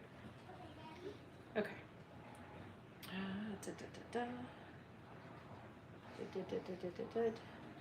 Okay. Guns and Rides. Happy New Year to you and everybody. I see you are on the same timeline as I am. I'm taking down my Christmas decorations. Since I was a little girl, we always kept it up until 3 Kings Day, which I know was yesterday, but we weren't here. So I'm planning on taking it down this weekend. And I know it's past the 6th, and normally you're supposed to keep it up till the 3rd of February, but I can't do that. In fact, if you guys look right behind my head, all these totes stacked up, I just pulled those in out of our storage building literally about half an hour before we started this live, so that tomorrow she can start taking the stuff down and boxing it back up. Yes, with our grandson Grayson. Okay, next. Roger Heath is saying hello from Sioux City. Hello, Sioux City, Roger. I just talked to Roger the other day. Okay, Big Johnson asks, do you perform case services on the bikes? K services? Can you be more specific? John Dakers? I was at Danzig's first show at City Gardens in Trenton, New Jersey. What year was that? What year was the Danzig show that you Now, saw was the that first as one? Danzig or like back when it was, Was Sam it Hain or the Misfits Misfits? yeah. Jamie O says, Adam and Katie, this live is honestly awesome. Thank you. You Thank are you. welcome. I felt it was boring at times. It was too busy, Because really know what to there's talk two- about. There's a lot of delays sometimes, Yeah. so bear with us. Gary Ostrowski said he got it. When I was reading it to you, when I was reading mod and DRI, you were like, no. Robert Schroeder says, yes, 7 foot, but more expensive. John Dakers says 1988 and as Danzig. Yep, 1980. It was the original Danzig album debuted. I was a freshman in high school, I believe. Yeah, 88 was my freshman year. Yep. Twist the Cane and Mother, first album. Yep. Tim Atwell says, everyone hit the thumbs up before you leave. Yes, please do that for Oh, us. yeah, We'd guys. really appreciate that. So, you know, I know that YouTubers tell you you're supposed to ask all that. I always forget about that. I'm so terrible. We're about just having a good time. I know, I'm terrible about self-promotion. I always forget to do it just because I don't really care. But yes, it does help the channels to do it. Yeah, we enjoy what we do. Okay. So now I'm gonna say, Michelle, did we forget any questions now? Our friend Michelle is in Florida and she's watching and she sends me text messages and goes, hey, you forgot, and sometimes it gets delayed and it doesn't get right to me. And sometimes you guys ask a bunch of questions really fast that come in so quick and it scrolls up. It's kind of hard to keep up with. So we keep going back and forth and back and forth and back and forth. Yes, Michaela. Oh, now it's working. For like a good solid minute and a half, it was just a black screen with a cycling button Oh, on the line. On probably mine. because everybody's still on their iPhone. No. Are you They're guys all are you guys off. still All of seeing them. us and getting us there? I know some of you have had some I've averaged internet like 10 issues. comments since in that Oh, little time. okay. So I don't know if it was doing it to anybody else. I'm gonna let you hold that for a second. I'm gonna Okay. grab a drink real Where quick. we at? Where we at? At the very bottom. Everyone hit the thumbs up. All right, we got that. Realtor. I can't wait to see Goliath on the bypass again. Still take Goliath. Oh, you'll still take Goliath over first class. But yeah, so that was from Super Trucker. So he lives over in Cleveland, Tennessee area. And when we're heading out west, we drive that way. So I see him on his little mobility scooter with his big flags up all the time when we go by. And I actually stopped and talked to him one day. Where do you guys, Chip, stay at shows, hotels, campgrounds? Okay, so we stay in Goliath. That is the whole purpose of Goliath. It's a house. That's where we live. And I designed that specifically into our setup many, many years ago. Even the trailer we used before we got Goliath had a living quarters in it because, let's face it, when you go to a rally, they gouge you big time for hotel rooms. And I look at that extra cost that we'd have to pay in addition to paying the rent where we're at. And it just doesn't make sense. And you've also got the hassle trying to book things. And if you don't book soon enough, then the hotel you want sold out and you gotta find another hotel. And then you've got that commute back and forth to work every single day. Keep in mind, we're not there to party, we're there to work. So these things matter. We're not there to just go right around. So we've always had a setup since 2014 that we've had a living quarters in. Now in the early years, 09, 10, 11, 12, I was using my Bronco for a while and towing a really small trailer, and I was literally just sleeping in the back of my truck. Just me and Jixer. We climb up back there on an air mattress, kind of like how Schmidt camps in the back of his truck before he bought the camper. With the Bronco, that's just what I would do to save money because we weren't really making money back then. It was a struggle. Chip, it all depends on the show where he stays. So his girlfriend, his name is Laura, she's been in a lot of the videos. She sells headbands and stuff like that. So she's also a vendor, travels around to the rallies, and she has a camper. And they've been dating for many, many years now. And So if she's working a rally too, obviously he goes home to her.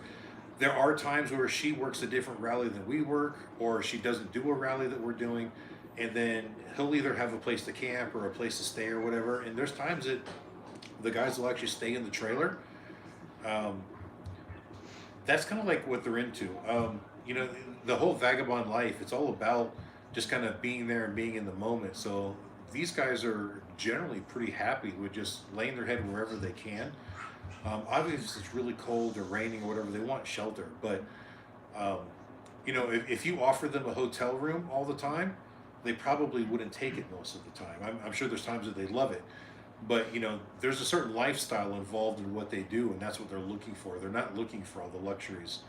But, yeah, so they'll stay in the trailer or they'll camp someplace. Most of them keep tents and stuff like that on their bikes. Oop, block this person. No. I don't know who I was trying to block. Okay, there's an 8-foot box plate on Craigslist. Rayford? Where's that at? $400? See, I'd take it. An 8-foot for $400, I'd buy it in a heartbeat. Does Goliath have an annual DOT inspection? No, because once again, we are DOT exempt. It is an RV. It is not a commercial truck.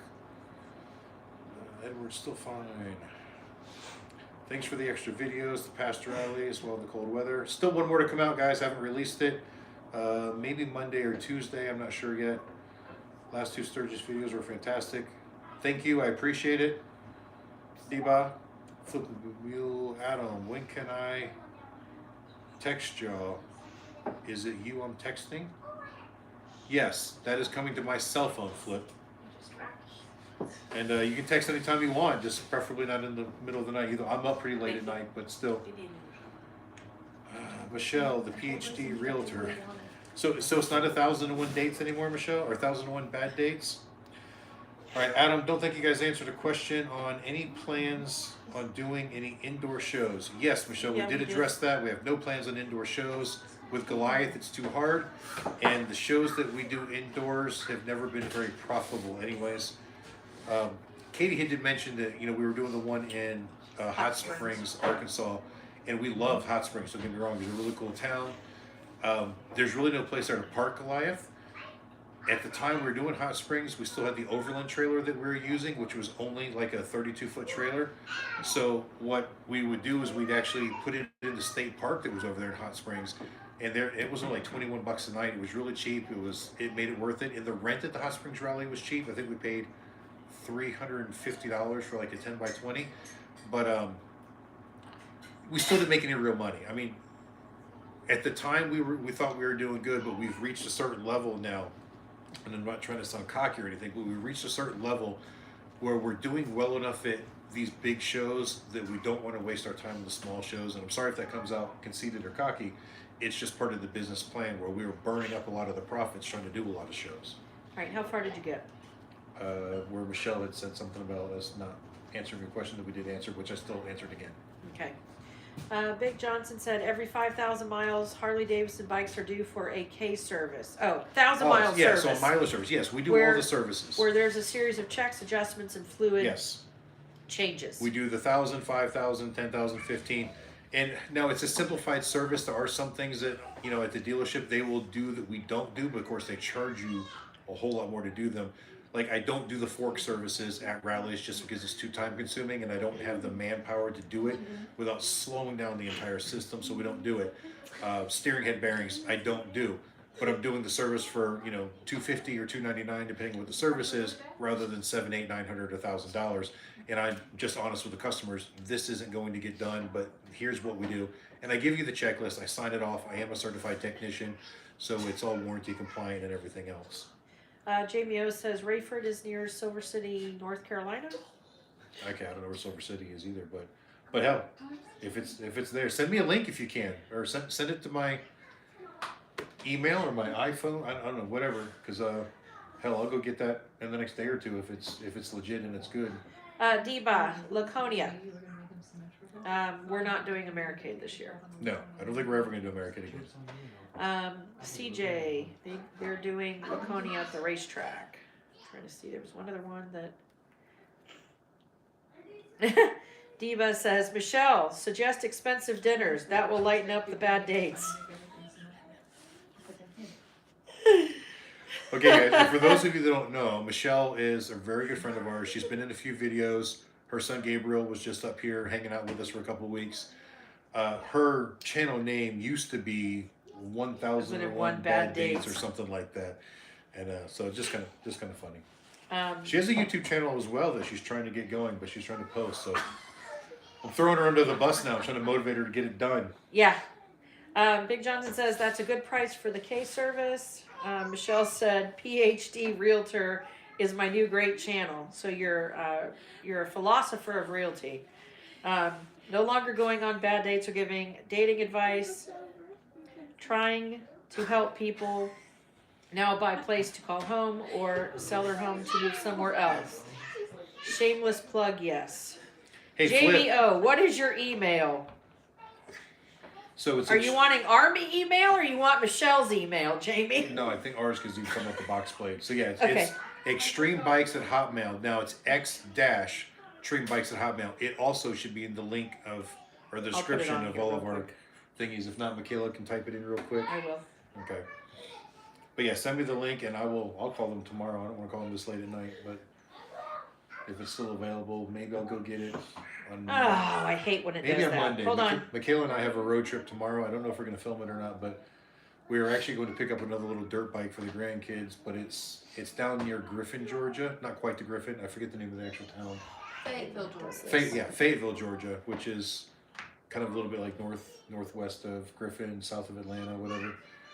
So we're going to go down there and pick that up. So I can't go get it tomorrow, but I definitely want one. You know, and if anything, just having the extra weight ballast in the back of the tractor when I am using the bucket, the box blade would be a really good deal for that. Okay. Michelle says PhD stands for poor, hungry, and driven. Thank you. That's funny. Super guys- truckers like LOL. So guys, by the way, Michelle is a realtor, obviously. So if you guys need to buy a house or sell a house or find a new house, whatever, I don't know if she wants to leave any links to you to hold of her in here. She's in Florida, but in the she's a Central real- Florida she's a really area. good realtor, and the biggest And thing she is driven. the biggest thing I promote about her is she's honest. She's not gonna cover things up. She's good people. So she's There'll not, be she- no she's BS not and gun smoke. the salesperson that just wants to make the sale. She wants to make the right sale for you. Okay. Gary Ostrowski says, you said Lacona is a slow event in a prior video. What do you predict for 2023? I'm hoping it's off the charts and kind of like the 75th anniversary of Yeah, Sturgis. guys, remember this is the 100th anniversary, so I don't know how to really gauge it. In theory, it should be absolutely freaking fantastic, but at what comparison? You know, I mean, compared to what it was in 19 when we went. Last year was fantastic compared to 19 when we went. So who knows? But yeah, I mean, maybe we'll do double what we did last year, and I'd be thrilled with that. And if we do, I'd probably have no choice but to try it in the 101st. But I think, honestly, after the 101st, that rally's going to die off I even think a worse than lot it of has been. things are going to change. I know that we have friends of ours that are in an area. Actually, we have quite a few vendor friends that are in a vending area that once the 100th is over, they're building condos and there won't be a place for them to go. So it is going to be a situation where there will be a lot of vendors that may not come back because they won't have a place to go. Or they'll be pushed out to the speedway where everything will be like 4 of everything. So it'll be hard for all the vendors to be able to make money if there's double and triple of everything out there. It'll be great for the event coordinator, but it's not always conducive for the vendor if there's multiple of the same thing there. Yeah. So, I mean, it could go two ways. And the property she's talking about is what used to be called the Lobster Pound. I think they changed the name, but everyone still refers to it as the Lobster Pound. So as you're going up the hill from the Weirs Beach, it's on the left, just after you pass the driveway to the drive-in. And hate to say it, it's a terrible lot. It's steep uphill, it's gravel. All the vendors that are there complain about the lot, but they all do fantastic business there. And here's my part on the Laconia Rally and trying to say this in the most tactful way, Diplomatic way.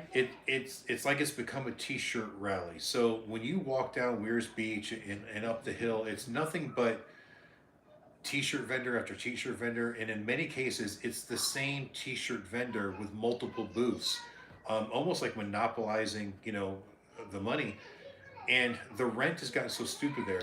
Guys, I wanted to move up to where the water park is. In fact, Speed's Performance is there right now, and they wanted to charge me $10,000 to park my truck there for what, 6 days? Actually, I think you get like 10 or 11 days if you go up there. But guys, the math doesn't work out. No. I mean, I'd have to do like $130,000 worth of sales minimum to kind of justify that type of rent and still actually make money. Because keep in mind, our products are expensive. We're not selling sunglasses that cost $1.50 for $15. We're not selling t-shirts that they spend $2 or $3 on for $25 and $30. We are selling really high-end products, and the downside to our business structure with that is we get a very small margin. On average, we get 30%. So think about it. When I sell you that quart of oil for $16, I only make 30% of that, which isn't very much. It takes a lot of quarts of oil to actually make any real profit. So when rents are high, we have to factor that in. And it just doesn't make sense. It really doesn't. So out at the Speedway, we still pay like $3,500, $3,800, which in my opinion for that show was too much money. I pay less than that at other shows and make double the money. But again, that's one of the reasons we're considering chopping Laconia after this year. Okay. But if everything does go to the Speedway, you know, the flip side of that is it could turn the Speedway into a fantastic venue, because then everybody will end up going there. Because it'll minimize the places downtown. There's not very many other places up by the Weirs where they could fit that many vendors in. Okay. Deba says, Raider World has a cool video on a little dirt bike he put together for his boy. Okay. Dear Lord. We're trying to train these kids to ride, and that KTM that we bought for Grayson for Christmas is it's a little too much bike for him with not having any experience whatsoever. So the one we're going to pick up tomorrow is a PW50 Yamaha. It's a lot more tame of a motorcycle, and it's a little bit smaller. It's nowhere near as fast, so hopefully we can kind of get him comfortable on that and then move him to the other dirt bike. Okay. Deba also asked about the Milwaukee HD 120th. So we don't have any plans of being there. However, we are going to be in Wisconsin in July, but it's because of that AMSOIL thing. We talked about the whole Wisconsin rallies, or the Harley Davidson 100th anniversary rallies or whatever, because most of it's actually at Harley Davidson dealerships. They won't even let me set up an event because I'm a conflict of interest. I take too much money out of their service department. So we never do well there. And I hate to say it, but they all want stupid money for the rent as well because they're Harley dealers. Yep. Gary Otrowski says, correct, Laconia is getting overbuilt. Deba says, so it's like a county fair. Bill T says, good evening from PNWT. Where is that exactly, Bill T? CJ says, holy highway robbery. Isabella Mackey. Adam, what can I do about my love jugs hitting my leg to the point of covering half the fan? Well, that's a tricky question, and I'm going to try to phrase this carefully, so please don't get offended. And I have to ask you this: the only time we generally see an interference with the actual leg is if a rider is short, and I've never seen you that I know of, so I don't know how tall you are, or usually very thick in the thighs. And like I said, I'm not trying to be mean or anything like that. And if that's the case, I don't know exactly what the answer is, other than teaching yourself to put that leg in a different position. I know, me personally, it never interferes. There are times I'll feel it touch my leg, but I'm never actually covering the fan. She's on a Sportster, right? Earlier she said she had a Road King. Okay. 07 Road King, if I'm not mistaken. Let me go back. If it is the same Isabella that was It is. asking about, yeah. It is. It's the same Isabella. Hang on. My memory's not that great, but I'm pretty sure it was 07 Road King. I'm trying to find it, Isabella. Hold on. Way back up here at the top. See, me, when I'm in the seated position on my motorcycle, my leg comes forward, then my knee bends and goes down to the floorboard. So the one fan is kind of behind my leg and the other fan is in front. My leg goes down almost where my horn is. But again, I'm 6'2". I know typically women are shorter than men, so there's going to be a height difference there automatically, most likely, unless you're exceptionally tall. And I mean, as far as thick in the thigh, you know, I'm not knocking. I'm pretty Stop. thick in the thigh myself. Yeah, I know. When he said that, I'm like, wait a minute, you're thick in the thigh. What are you trying to say there? I was just trying to be politically correct. I mean, I don't want to be accused of Road King, you're right. Yeah. Now, there is a slight amount of adjustment in the way the drop down bracket and the horn assembly mount. If you loosen those, you can probably cock it a little bit to keep it straight and then rotate it on the dampener. But it's very little movement without making it look really stupid at the same time. So, But she also has a vibration master. And then she said, do you think floorboard extenders would work on my Road King? well, yeah, they might definitely help some. They'll space your legs out a little bit further as long as that's going to be comfortable for you. Not everybody likes those wider floorboards. Now, with that said, I'm not putting them on my bike because my bike's a little too narrow for me.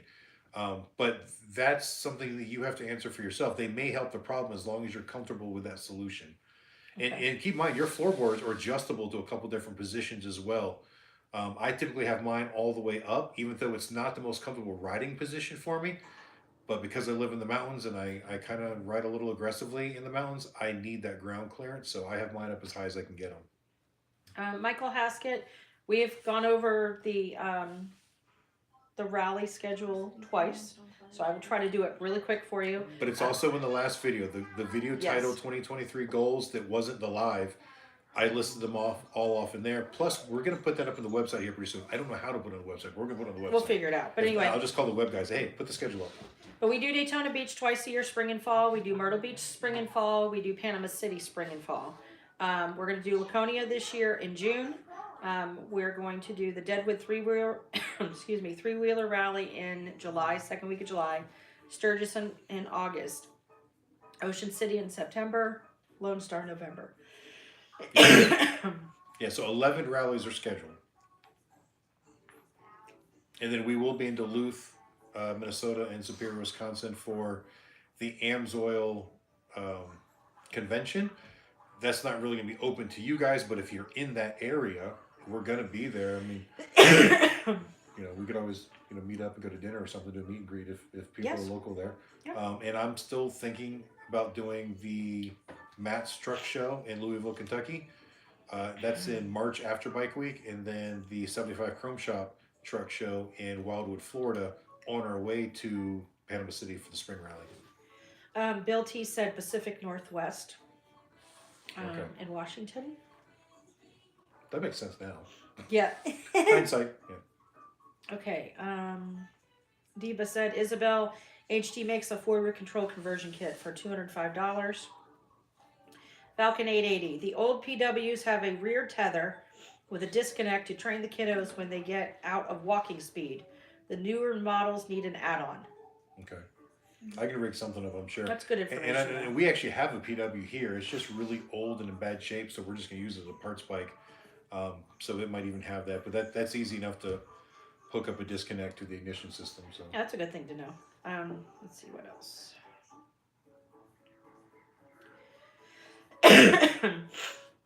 Bill T said the nickname we use for here. you know, we're the same way. You know, we refer to this as WNC quite often, Western North Carolina. But sometimes if you're not used to it, you know, those acronyms. Yep. Gary also asks, any event in New Jersey that you know or would entertain? So there is an Atlantic City Bike Week. I've never worked it. I know a lot of the vendors I've talked to that I have think worked it it. conflicts with another show that we do. No, it used. Well, it's kind of taken the place of the Wildwood Rally now because Wildwood Okay, got so is it canceled. before Ocean City?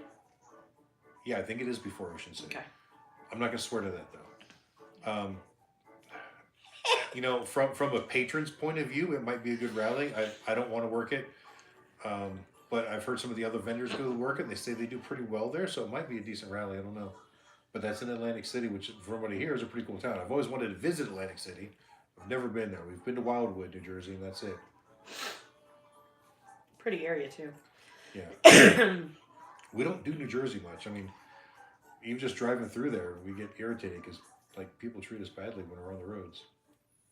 Yeah. They don't like big trucks around there. They do not like big trucks in New Jersey. Okay. Diva says, Michelle must have left on another date. Michelle says, LOL, I'm here. Stop dating.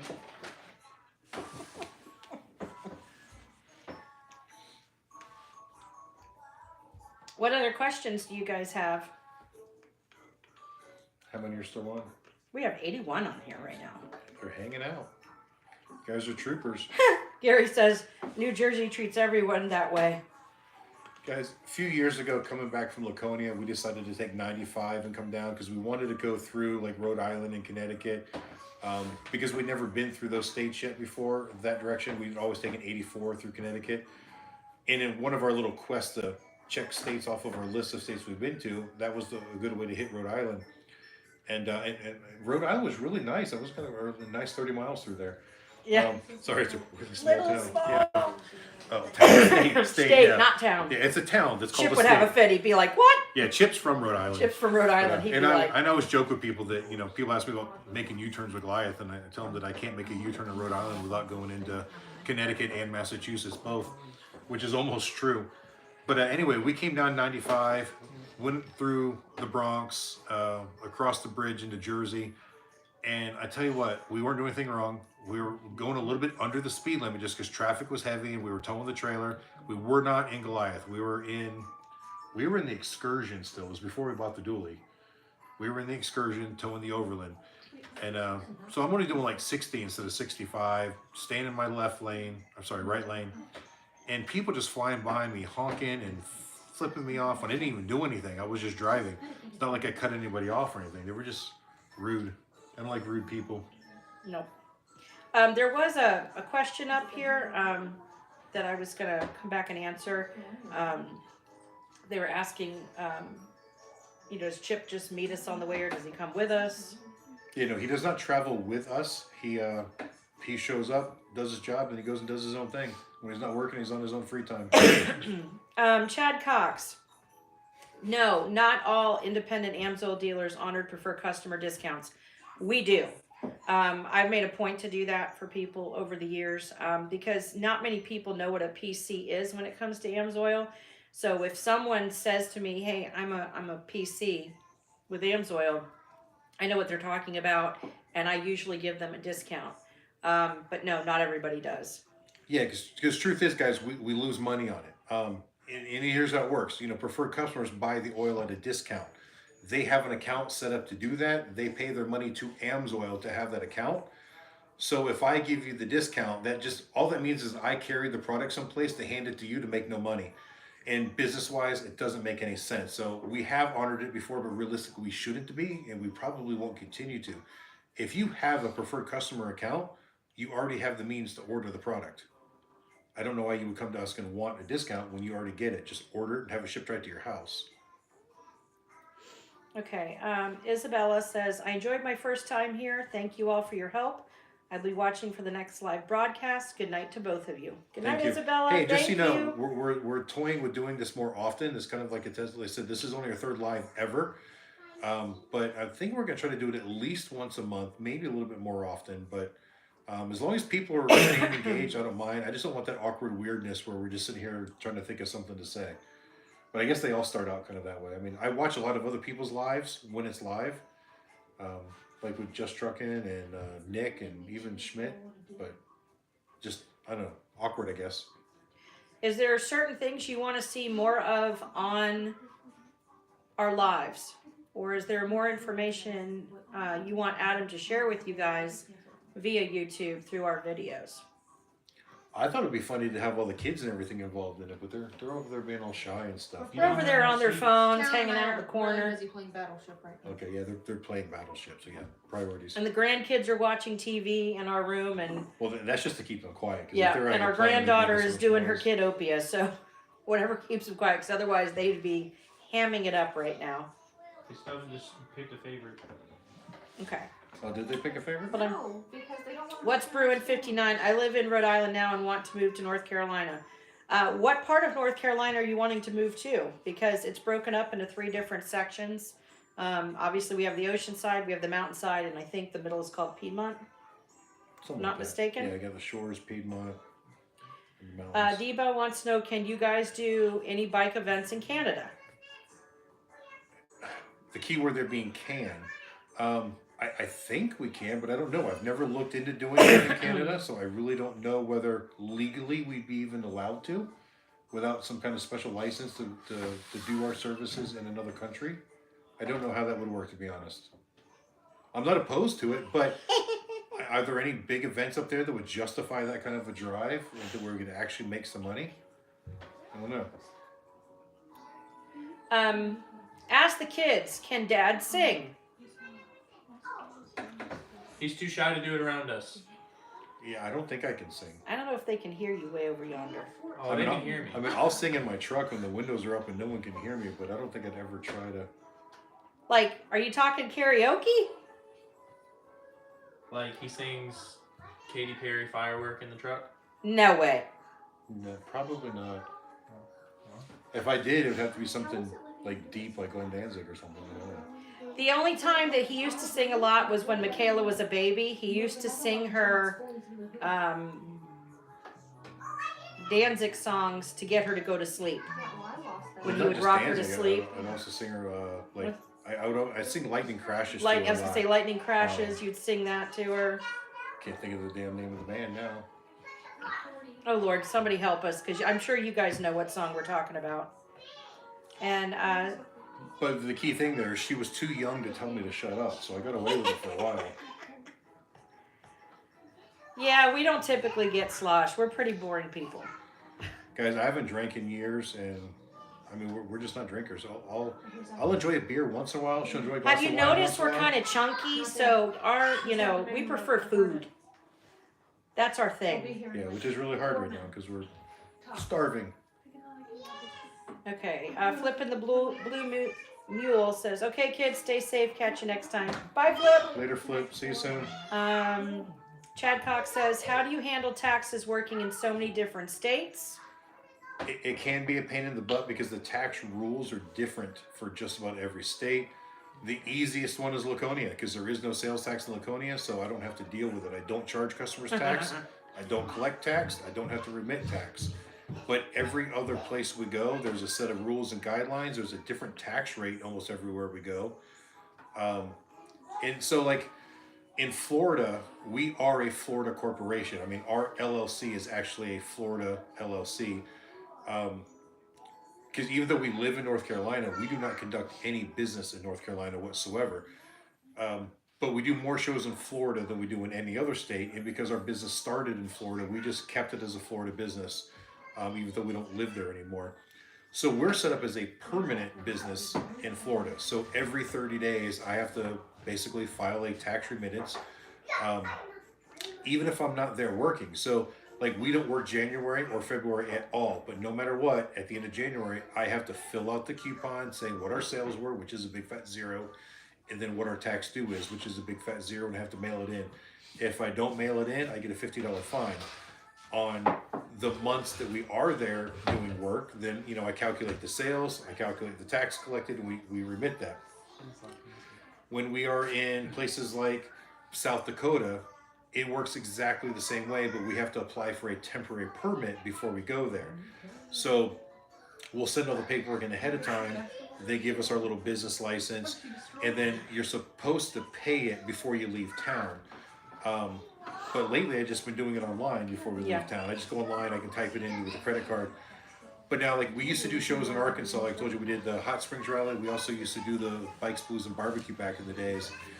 And like there, it's totally different. You have to apply in person pretty much when you start the show.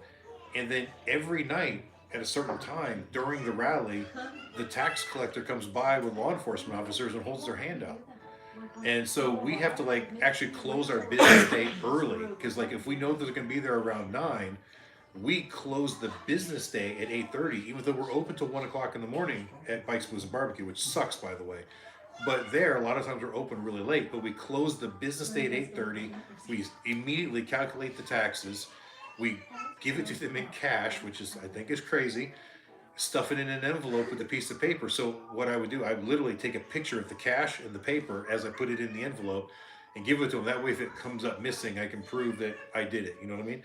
But they literally come by every single night and put their hand out, and you have Yeah, to the give it to them. accountant's walking around with a backpack with a cop with him. Yeah, and if you don't pay, they shut you down. Yep. I've heard that in Sturgis, back in the days, I don't know if they still do or not, but there was a couple times a week that they will come around and collect. In Rapid City, the rules are a little bit different, so Yep. it varies everywhere. But the one thing that's consistent is everywhere we go, except for Laconia, we have to charge sales tax based on the local county and state regulations. Which, keep in mind, guys, that's not our money. Some places it's 6%, some places we don't get to keep it. But we are forced by law to collect it from customer. We have to hold it, and then we have to do the paperwork and remit it to the state. And most cases, we do that for free. They don't give us a choice. So it's like they're forcing us to work for them. Okay. Diva says Toronto, Calgary, Winnipeg. I would think they have at least one big rally each year. We're not sure because I mean we pretty much stay in the U.S. Yeah, and then I gotta wonder, like, will they even let me through with Goliath? I mean, Yeah. I don't know if they're strict on emissions and stuff up there or not, because Yeah, these because guys know Goliath emissions. is very different. 9mm James says mother. Diva says McRibs. What's brewing 59? Maiden. Yeah, I love Iron Maiden too. Bill T. You guys are lucky. East Coast has lots of rallies. 1-2 Washington is Sturgis. Okay. And then Rat Fink Ron says Slayer Like kids started playing Slayer the other day. during New Year's. Yeah, on the TV, and it just brought back. Her son-in-law just got home. Yeah. Um, One of my favorite concerts, guys, was back in, I want to say like 92 or something. I don't remember exactly, but it was called Clash of the Titans, and it was Alice in Chains was the opening band because they weren't a headliner yet. I miss Alice in Chains opened for Anthrax, Slayer, and Megadeth. Best concert I've ever been to. In fact, what I thought was really funny is me and my best friend at the time both had Monte Carlos. I had a 78, he had like an 80 or something like that. So we're running down the interstate to go to Lakeland, Florida. We pull off to get gas somewhere along the way, and we run into another guy that's got a Monte Carlo that was a similar year, same body style, and he was trying to figure out how to get to Lakeland to go to the damn concert. I'm like, well, just follow us. That's where we're headed. So these 3 Monte Carlos were just like hauling on. We were flying down the road too, trying to get to Lakeland because we were running late for the concert. But it was a great concert. Diva says bowl of chili in Cincinnati. Absolutely, love it every time I go. Bill T says it's the closest one to Washington is Sturgis. Oh yeah, he's on Washington State. Yeah. Yeah. Bill T, look on cyclefish.com and you can pull up your state. It will show you every motorcycle show, rally, etc. that is near you. Because Cyclefish has all that information for the entire year. I think there'd have to be one in like California or something. Or somewhere. Oregon or I know for a while there was Wyoming. that Hollister. I don't know or- if that's North Florida or North California or South California. I don't know California that well. I've only been there once. But there's may not be big rallies, but there's probably at least motorcycle events. You know, whether they're bike nights or little weekend events at Harley dealers or something. There's always something going on. Okay. Gary says New Hampshire has no state income tax too. That's sweet. Yep. Live free or die, so they say. Michael Haskett, do you know the other vendors? I like to get Hogtunes amp and speakers. We do. We have become friends with a lot of the vendors. Some of them very close friends. Some of them just, you know, friendly acquaintances. Hogtunes. I'm trying to think. I don't think Paul sells Hogtunes. No, does he does not. No, I don't remember. Do you know the best thing you can do? They need to go on Bikers Info USA. So explain Yeah, that. that's true. Yeah. So guys, if you download the app Bikers Info USA, it's free. I don't make anything off of it. You don't pay anything for it, but it's a directory. It's kind of like having the yellow pages in your phone, but strictly dedicated to information about finding things about motorcycles. It's got like the listings for every single Harley dealer out there, but a lot of the vendors advertise in it as well. And I think every vendor that at least accepts the terms can have a free ad in there, but like we sponsor it, so we pay some pretty good money to be in there, but I think it's helped our sales. But if you look in there, you can see a list of the vendors at the rallies that are going to be near you and find out who's there. I'm not a big fan of Hog Tunes. I'm not gonna lie. I'm not saying that they're that bad, but I think Hog Tunes is great until you've heard a really good sound system. I know Fosgate makes some pretty good stuff, but also guys got to remember that we're friends with Pete at Sounds, and I have to say this with all the audio guys out there, and I know a lot of them, and we're friends with a lot of them. I've never heard anything that sounds as good as their stuff does. He's not cheap. You're going to pay more money, but if you want quality, Sounds Customs is the place to go if you really want good audio. Now, they obviously do not work on Sportsters. They don't work. No, it's just fairing bikes. Yeah, it's That's just it. the big fairing bikes. Yeah, you've got to have a touring model. So what I was going, my next question or was Indian. I going think they do to Indians now. ask you, Michael, was what kind of bike do you have? Like what year and model is it? Yeah, Is it one that has a fairing? Then that would work wonderfully. Like for us, we weren't even able to utilize Sounds because of the Road King. So we have a fairing from Wide Open Custom, and it has It's a JVC stereo and speakers in it. And personally, I think it's great. It works really, really well, but it's not going to compare to something that Sounds does. But I don't have a fairing, so you can't really upgrade it in an audio system that doesn't exist. I'd add a little fairing. And hopefully, actually, in an upcoming video, you will see my plans are, and I haven't confirmed that we're going to be able to do it, but Reckless Audio, they do Rockford Fosgate fairing upgrades, plus they sell fairings that have audio in them for motorcycles that don't have fairings, and they even make it for a lot of the metrics and stuff too. Their shop is just over in Maryville, Tennessee, and they actually have my new set of saddlebags that I'm going to paint and put on the Harley, hopefully before we get to Daytona. But I'm having him cut the holes and put a set of Rockford Fosgate speakers in the lids to kind of accent and complement my fairing audio right now. So I'm hoping that maybe I can get that on video and do a tour of their shop and how they manufacture the product and everything. Una the Bear. How's it going, guys? And he says hello to cosplay. Is cosplay in here? No, Oh. LOL. Wait, did somebody else name you the bear comment? No, it's Derek. Yeah, Una the Bear Oh, it's commented. just Derek. Oh, that Um, is Derek? I thought it was yeah. just one of Derek's fans. Maybe it is Derek. I don't know. Anyway, Maybe it is his I fan. don't know. Where is Falcon 880. Everyone give them a like while you're here. Yes, everyone thumbs up, like, share, subscribe. We're almost to 10,000 subscribers. Gary said, Rat Fink Ron, I met the Slayer band in the 80s, one of my favorites. Jason Brixton, regulations killing the goose that lays the golden eggs happens a lot in Australia as well. Yep. Deba, best live concert ever, Elvis 1979, 2 months before he passed. Still unbelievable. What? Elvis is dead? Who that? I don't know. Some people say otherwise. Yeah. Did you Bill- say Elvis. Elvis? That's so weird. We just watched the new Elvis movie last Bill night. T says, yeah, plenty of little one-day rallies, but nothing great. So did you get a chance to look on Cyclefish yet, Bill T? Because I know that they have information on there. So does Eventbrite, like BRITE. You can look on there to see what's closest to you. Stephen Bodhold, God bless you both. Looking forward to seeing you in Myrtle Beach. Thank you, Steve. We are too. The Hurricanes would just go somewhere, but not where we're going to be working. Michael Haskett, Electric Live Limited 2014. Yes. Pete should be able to help you with that. He definitely, it's an art form and a sound, I think. Well, and understand he's got different levels. So he has not everything he does is going to be super high priced. Bye, Michael Rain. I think he's got 3 or 4 different levels of what you can get. So you don't have to go there and spend super big money every time. But I think you can spend, and don't quote me on this because I don't run his business, but I think he's got stuff going everywhere from about $1,500 to $2,000 on up to like $10,000, $12,000 stereo systems.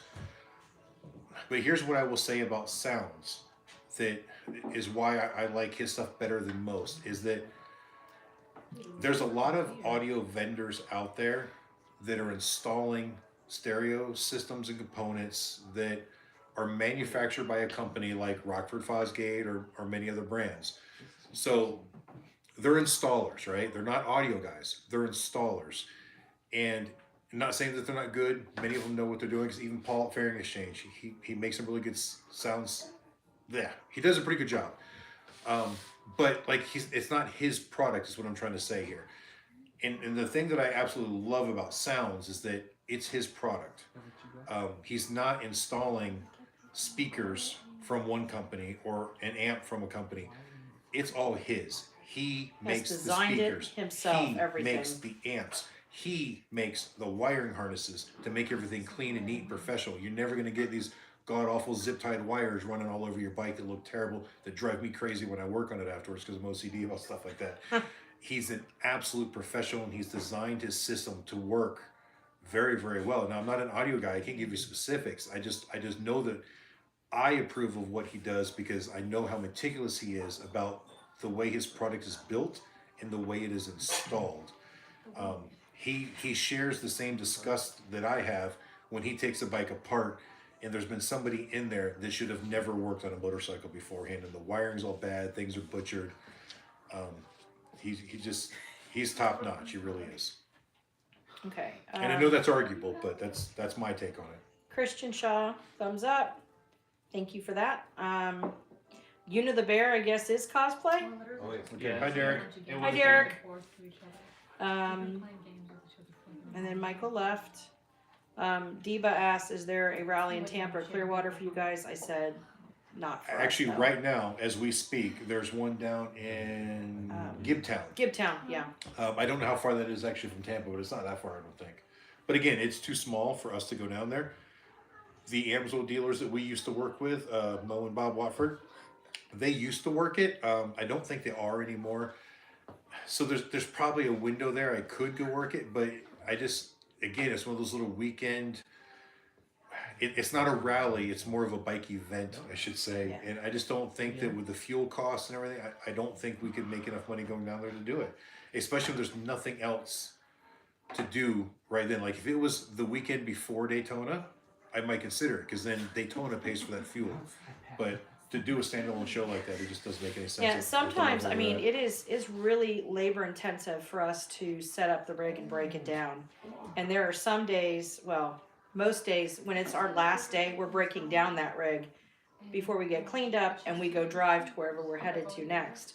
So it has to really be worth it for us to even go. And that's not just for us, that's for any big rigs you see out there. To be able to go and set up and look as professional as we all do. So if it's one of these shows where it's really expensive, you may not see some of these bigger companies there because they're like, it's just not cost conducive for us to even bother. And two, some of these event coordinators or places where people vend, they keep jacking up the prices, and they're just jacking the prices up to where they're not even going to have a rally because they get greedy with money. Now we've been very fortunate with the people that we vend with, but not always. Like Sandusky, we're not going to that one anymore because we spent more time sitting around than we did doing work. And guys, I can't. It's not always about the money. I can't stand sitting around. And I'm telling you that there were days in Sandusky that we would just sit there so bored, and that drives me crazy. In fact, the last time we were there, I did a whole bunch of work on Goliath while we were there because for 10 days there was nothing else to do. Yeah. Okay, Deba, yes. I believe the Orlando Harley-Davidson dealer is doing something in conjunction with Daytona Bike Week. I don't know that's necessarily it is their own thing, but I think they do it at the same time because people go to Orlando and then come back. So it's like a destination for them. Believe it or not, I think that a lot of the Harley dealers do that so that people will come to their Harley dealers other than just staying set in Daytona or riding the loop up A1A or... Yeah, I mean, there's a lot. I mean, as far as Daytona Bike Week goes, I mean, you got a lot of stuff going on in Ormond. There's bars and places doing things all the way from like Port Orange, all the way up into Flagler Beach, even inland. There's a place over in Palatka that does a big event in their parking lot during the bike week. They have actually vendors and stuff set there.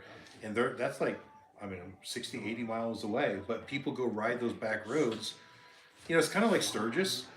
Sturgis is a small town, but the things to do in Sturgis during the rally go all the way out into Hewlett, Wyoming, and it covers such a broad area. It's not just the town of Sturgis or the town of Daytona. Okay, so Michelle said, She has a question. If money and distance was no issue whatsoever and you could go and buy any bike you wanted, what bike would that be? Any bike I wanted. Mm-hmm. I don't know.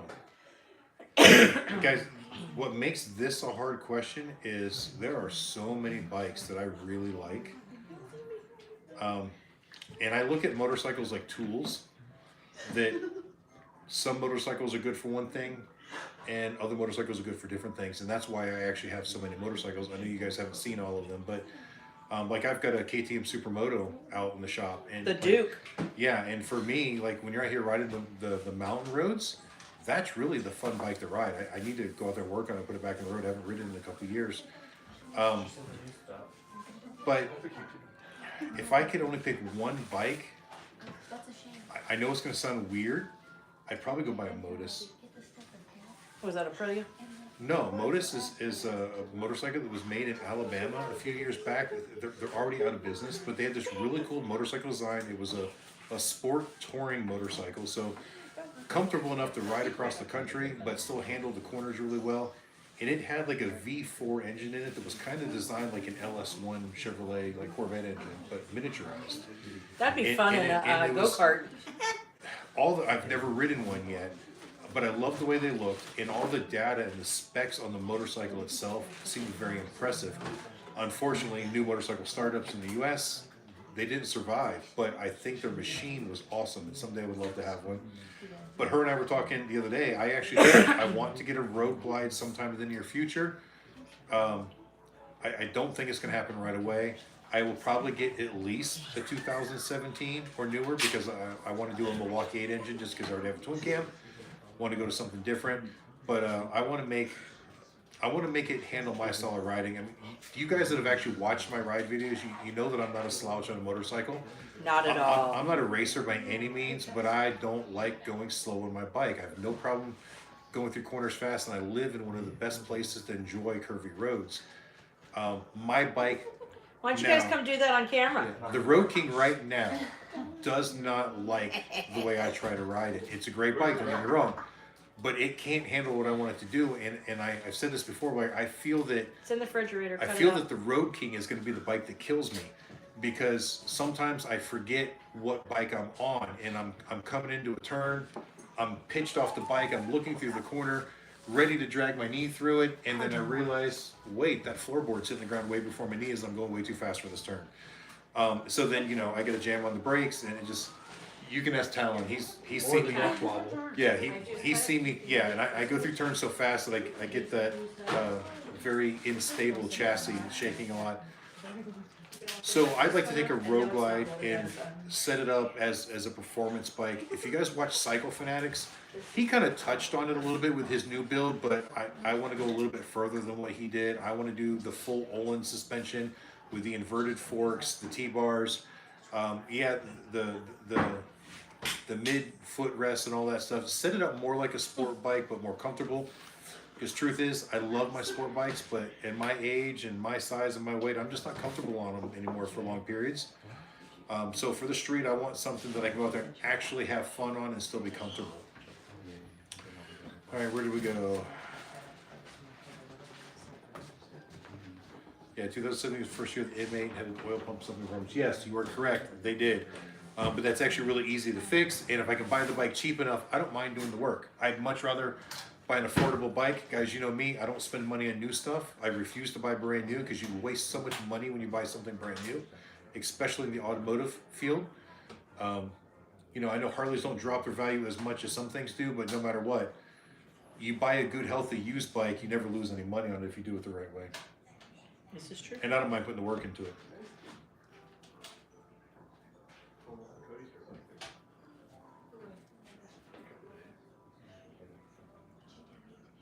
Have you gone over all the different things you're gonna put on this year But on what? on the channel that we talked about? I guess not specifically. I touched on some of the things, in the video where it reached our goals, but I know that I always forgot some things. Lives was one of them. It's one of the reasons we're doing this. We want to do more lives because you people wanted it. And I don't know if you guys were here at the beginning, but I screwed the beginning of this one up. When I tried to schedule the live, it started It recording started an hour recording before the weird live, stuff. and I had to delete it at like 3 minutes of footage of just my dining room table and my floor as the grandkids were coming over making a bunch of noise. And it wasn't supposed to do that, so I've got to learn the setup a little bit better. I do want to do more ride videos as well, and at first I didn't want to, but some of you seem to really like the ride videos. But I want to get a better camera set up to do those, and that goes in part of it. And I touched on it in the goal video. I think I'm going to buy one of those Insta360 cameras so that we get some better angles on things. I'm actually going to look into getting a better camera system that will permanently be mounted on Goliath, that will record all the time. So it will be a dash cam that records, but I also want rear-facing cameras, because I think that, I don't know why, but like when I watch some of the trucking videos, I love when they get that right camera angle when the truck and the trailer are articulating around something or whatnot. So I think that would be cool to get those angles, and I just can't get that from the driver's seat properly. So I am going to look into getting a better camera system for both the bike and for Goliath. So we're going to get more ride videos, more lives. I'm going to try to do more project stuff as far as not just the cars and everything we talked about earlier, but even my bike. My bike is in desperate need of attention. You know, it's a workhorse and it does its job, and so sometimes it gets a little bit neglected. It got beat up this year It because of did. storms and stuff. It did, but you know, I've Stirred up, it's fine.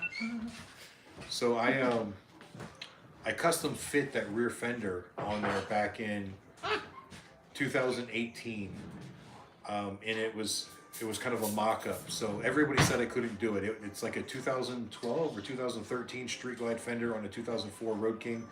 Everyone goes, it won't fit. Well, it didn't fit. I made it fit. But to do that, I had to do a little bit of cutting and compromising on it. So it was supposed to just be mock-up, and then once it was done, I was supposed to take it off, reinforce it, and then paint it and put it back on, because that fender is black, and I've changed the color of the bike mostly to the same gray that my dually pickup truck is and Goliath is. So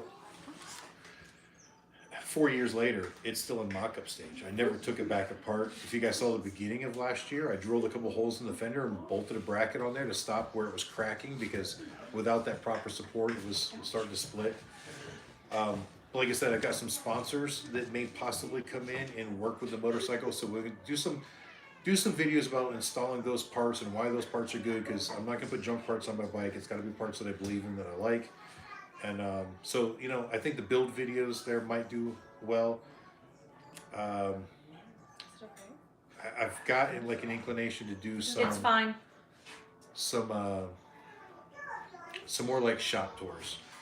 Like I said, with Reckless, I like to go into, you know, the behind the scenes of kind of what's going on there.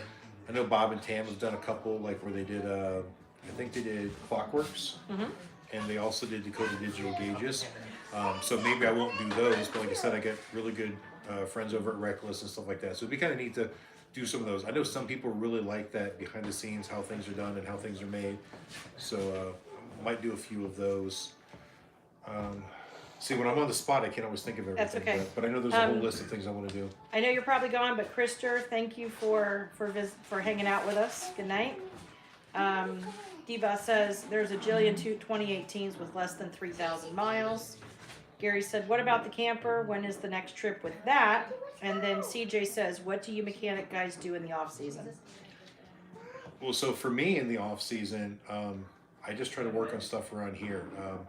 I've actually been pretty lazy since we've been off the road this time. I've been trying to handle more business end of stuff rather than mechanical stuff, because I've got big plans for things I want to accomplish in this upcoming year, and a lot of that is like bookwork, office work. It's getting everything in motion. Hi, Pumpkin. Oh, are you leaving? Give me no. I have been to my birthday present. Oh, okay. It's not a birthday present. You got a gift Okay. from Daddy? I love you. Give Papa love. Say, up. Don't forget Papa. Love you, Pumpkin. Be good. Squeeze that. And so I've been trying to focus a lot on that, but like I said, for YouTube, I want to create better quality content videos with better editing and like a higher production rate. So I want to do a lot of videos out in the studio on different products and stuff like that I use. You know, most of it's going to be the Amsoil products and Love Jug products and why you need them. It seems like with those products, I'm answering the same questions over and over and over again. So I thought maybe just make a video on it. And then when someone emails me the question, I can just simply hit the link to the video, let them watch it. I'm constantly getting emails from Love Jugs where people have bought Love Jugs and didn't buy the right wire harness adapter, or they bought the wrong frame mount kit or didn't buy a frame mount kit when they need a frame mount kit, and they go, well, I didn't know. So I'm trying to find a better way to reach and educate those people before they make their purchase to make sure they get the right things. So all of that hopefully will come in the growth of the YouTube channel. And like I said, the new editing software and the new computer, still trying to, I'm not good with computers, guys, so it's taken me a little bit to figure it all out. So I've made a few videos on it. And I have to apologize. I know some of you guys have said you love those last couple Sturgis videos, and there's still one more. I think the one at the dealership wasn't too bad, except that like that camera was a GoPro Hero 3, and it had no image stability whatsoever. So that video was just shaky, and it bothers me, which is why I want to buy a newer camera for stuff like that. But also when we got into Sturgis at night, it had very terrible low light quality. So it's kind of grainy, and you probably don't see it much in the 3 that are out now, but the next video that's coming out is all at the Full Throttle Saloon, but it's at night. It's at last Saturday night, and it's so dark in there that there's times I actually had to go in and color grade and lighten it up because you couldn't see everything that's going on. But unfortunately, when you color grade and you add brightness to it, it takes away from the definition. So there are definitely some spots that just don't look good in it. I'm not happy with any of it, but I put it out there even if I'm not happy with it, because I know you guys still like some of it. And I have no problem sharing my failures as well as I do my successes. And I wasn't happy with the way they came out, so I want to strive to do better on the filming and editing. We're going to come back to CJ's question, so we didn't forget you. Diva says, love your ride videos. Exon Biker says, stick a 360 out of the window. Yeah, so I'm going to get the 360. Hey, guys, here's one of the things for the 360 that I think would be really cool is... Well, hang on. He goes, do you think the 360 cameras distort the picture too much? And Exon Biker says, depends on the editing, and then you have 2 more. So yeah, so again, I've been doing a lot of research just in the last week, watching videos and comparisons of the cameras. And no, the Insta360 isn't the best camera for vlogging or whatever, but it is the best 360 camera that's out there for the most part. And that's what I'm looking for. So there may be times where there might be a little rounding at the edges on something that's far off because of 360, but the one thing that you guys don't get to see that we get to see when we're driving down the road in Goliath, some of these beautiful areas we go through, you're only looking at that narrow area out the front window. And there's times that I'll turn the camera one way or the other on the pivot on the windshield to try to get you a better angle.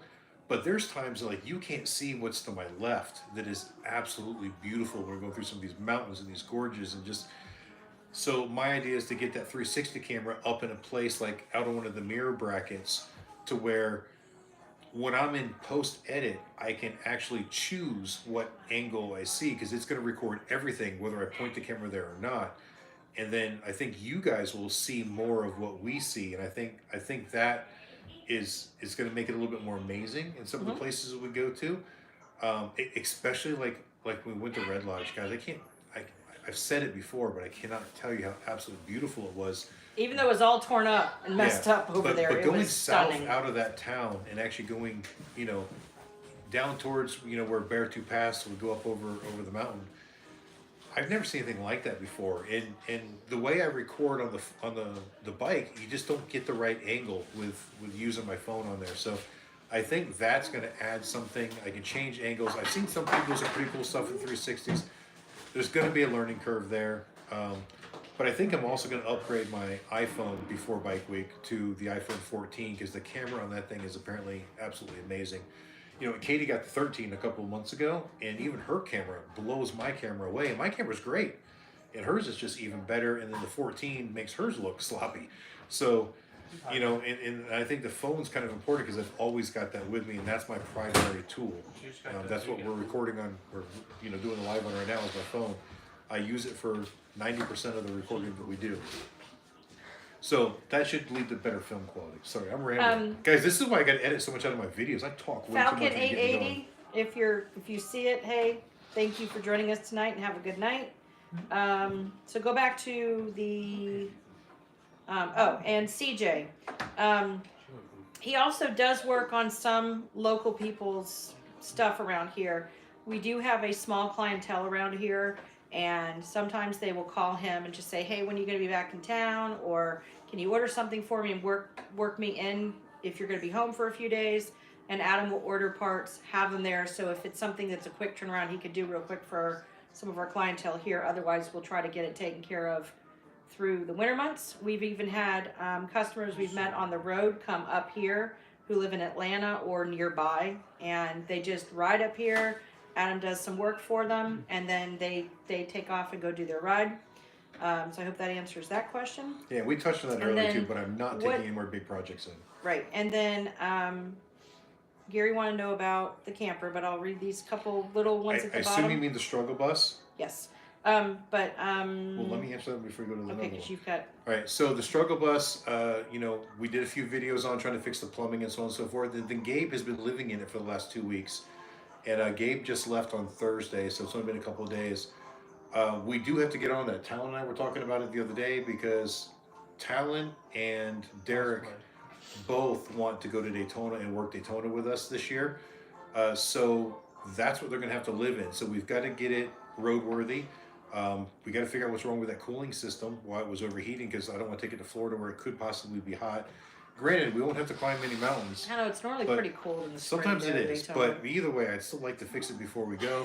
But we got to make sure it's livable.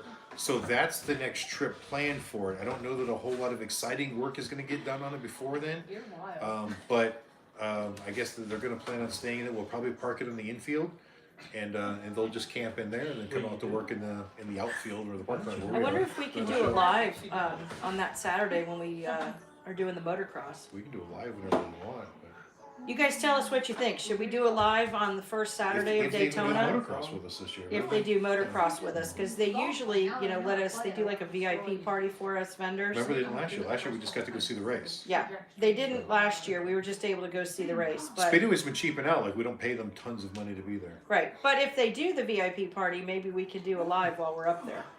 That would be cool. But you guys let us out. That's one thing Ed we really Bland, enjoy. take care. Thank you for joining us tonight. Later, Ed. Antonio Torres says, good night, y'all. Enjoyed the live stream tonight. Thank you for joining us. Jason Brixton, hoping it all works out in 2023, Adam, and your ideas come to fruition. Thank you. Thank you. We're going to work hard to make it happen. We're not going to rely on luck. Diva says, hey, you mentioned the cab and Goliath. What do you have to do to quiet the cab down for you guys? So, Antonio Torres says, yes, do a live. yeah. So I want to put insulation. Right now, Diva, if you can see in there, there's no interior in the cab whatsoever. So if we look above our head, it's just metal roof. The It floor. hurts when you bang your head on it. Yeah, I ripped the carpet out of there when I got it because there were so many water leaks. It was just moldy and nasty. And as just a quick temporary, I threw in just like a little bit of jute from Home Depot, like you put underneath your house carpet, and like a gray indoor-outdoor carpet on top, just as cheap as I could possibly get, so that we weren't just on a bare metal floor with holes in it.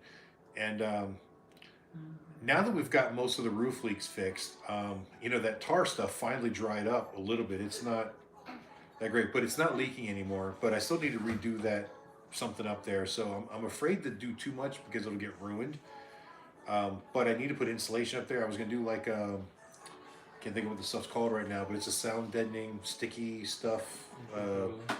There's lizard skin. There's something matte. I can't think of what it's called. But anyway, I was gonna do some of that to quiet it down, and then put a nice headliner in it along with an overhead console to put the CB radio back in and an actual stereo. I want to get the air conditioning fixed on it, and I want to get nicer seats. The seats in there suck. They're, as far as I know, they're the original 1987 GMC General seats. They're not air ride. There's like a spring to the seat, but there's no air ride. So when you hit a hard bump, you definitely feel it. So I'd like to get some really nice legacy seats or something like that in there. But again, they're stupid expensive and just not in the budget right now. So are we still on? Are you guys still seeing us? I Yeah. hope. Yeah, because we're Okay. seeing us. Remember, we're right there. I'm just wondering because it's showing that I left again, so it's like on a definite delay right now as I'm seeing it on here. Okay, That might just be your phone because we're not seeing it there. this is true. Richard Honeywell says, later guys, love the live stream. Good night, Richard. Good night, Deba, soundboard. And Deba, yep. CJ says yes. Michael Haskett says yes. X and B biker, yep. Mark, yes. So I think they all want us to do a live during the motocross. We just might be able to do that. I don't know that we'll be able to have a conversation because it gets pretty loud. Yeah, So and usually it's pretty packed wherever we're at. Yeah. I don't know if, although if we could it'd probably go where Chip was last year, that would have been yeah, awesome. But it'd probably be kind of like how it was when we did the 75 Chrome Shop live because, like you said, on the phone walking around, it's really hard to read comments. So you guys can be there with us and I can talk, but I won't necessarily be able to read comments and answer questions per Oops, se. sorry. How long have we been on, anyways? Quite a while. I don't know. Ask Michaela. Mine says negative something, but we probably will go ahead and start wrapping this up. Yeah. Fishing Pro 141 says, "Great channel, guys. Enjoyed the live stream. Have a great evening. Good night." So Thank you guys. Remember, share us the best you can. Try to get everybody that isn't already liked and subscribed to do so. And we're almost at the 10,000. I want to give away those love jugs. And I hate to say it, I want to do it now just to be done with it and move on. It's taking so long. but also start telling people that about Laconia, because a lot of people may not realize Laconia's 100th anniversary is this year, and it's probably going to change after the 100th anniversary a lot. So maybe start telling people about it so people actually go. It's beautiful riding up there. I mean, it's great riding It up really is there. nice It's a riding. beautiful place to visit. It's great food up there. If you're into seafood, plenty of that up there. So it's definitely worth getting it off your bucket list. And I think the 100th anniversary would be the time to do it. Yeah, the 100th anniversary would definitely be the time to do it. Just neck. 2 hours they said we've been on. All right. Yeah, it's probably time to wrap it up. So So unless anybody else has any important questions. or really anything important we get out, questions. I think we're throw gonna 'em go out ahead there. and If not, we'll say our goodbyes. and- yes. I'm not seeing anything from anybody, so All right, guys. Have a good night. We're gonna shut this down, and that other Sturgis video should be out in a few days, and we'll till see. the next time you see us, Oh, yeah. keep that engine Oh, running. yeah, that whole thing. Yeah. Yeah, that whole thing. All right, guys. Good night. Good night. Take care. Want to make a funny face before we turn it off? Come make a funny face, Gray, before he turns On it the other off. side, buddy. Over Get here, it around Gray. the other side. Just go. I don't know what that was all about, but okay. trying to be I think the live chat shut down, so I think everybody left. aggressive. 105 likes. Chad Cox said good night. Michelle said bye. CJ said good night, guys. Thanks. Diva says love the live stream. Gary said peace later. X and Biker.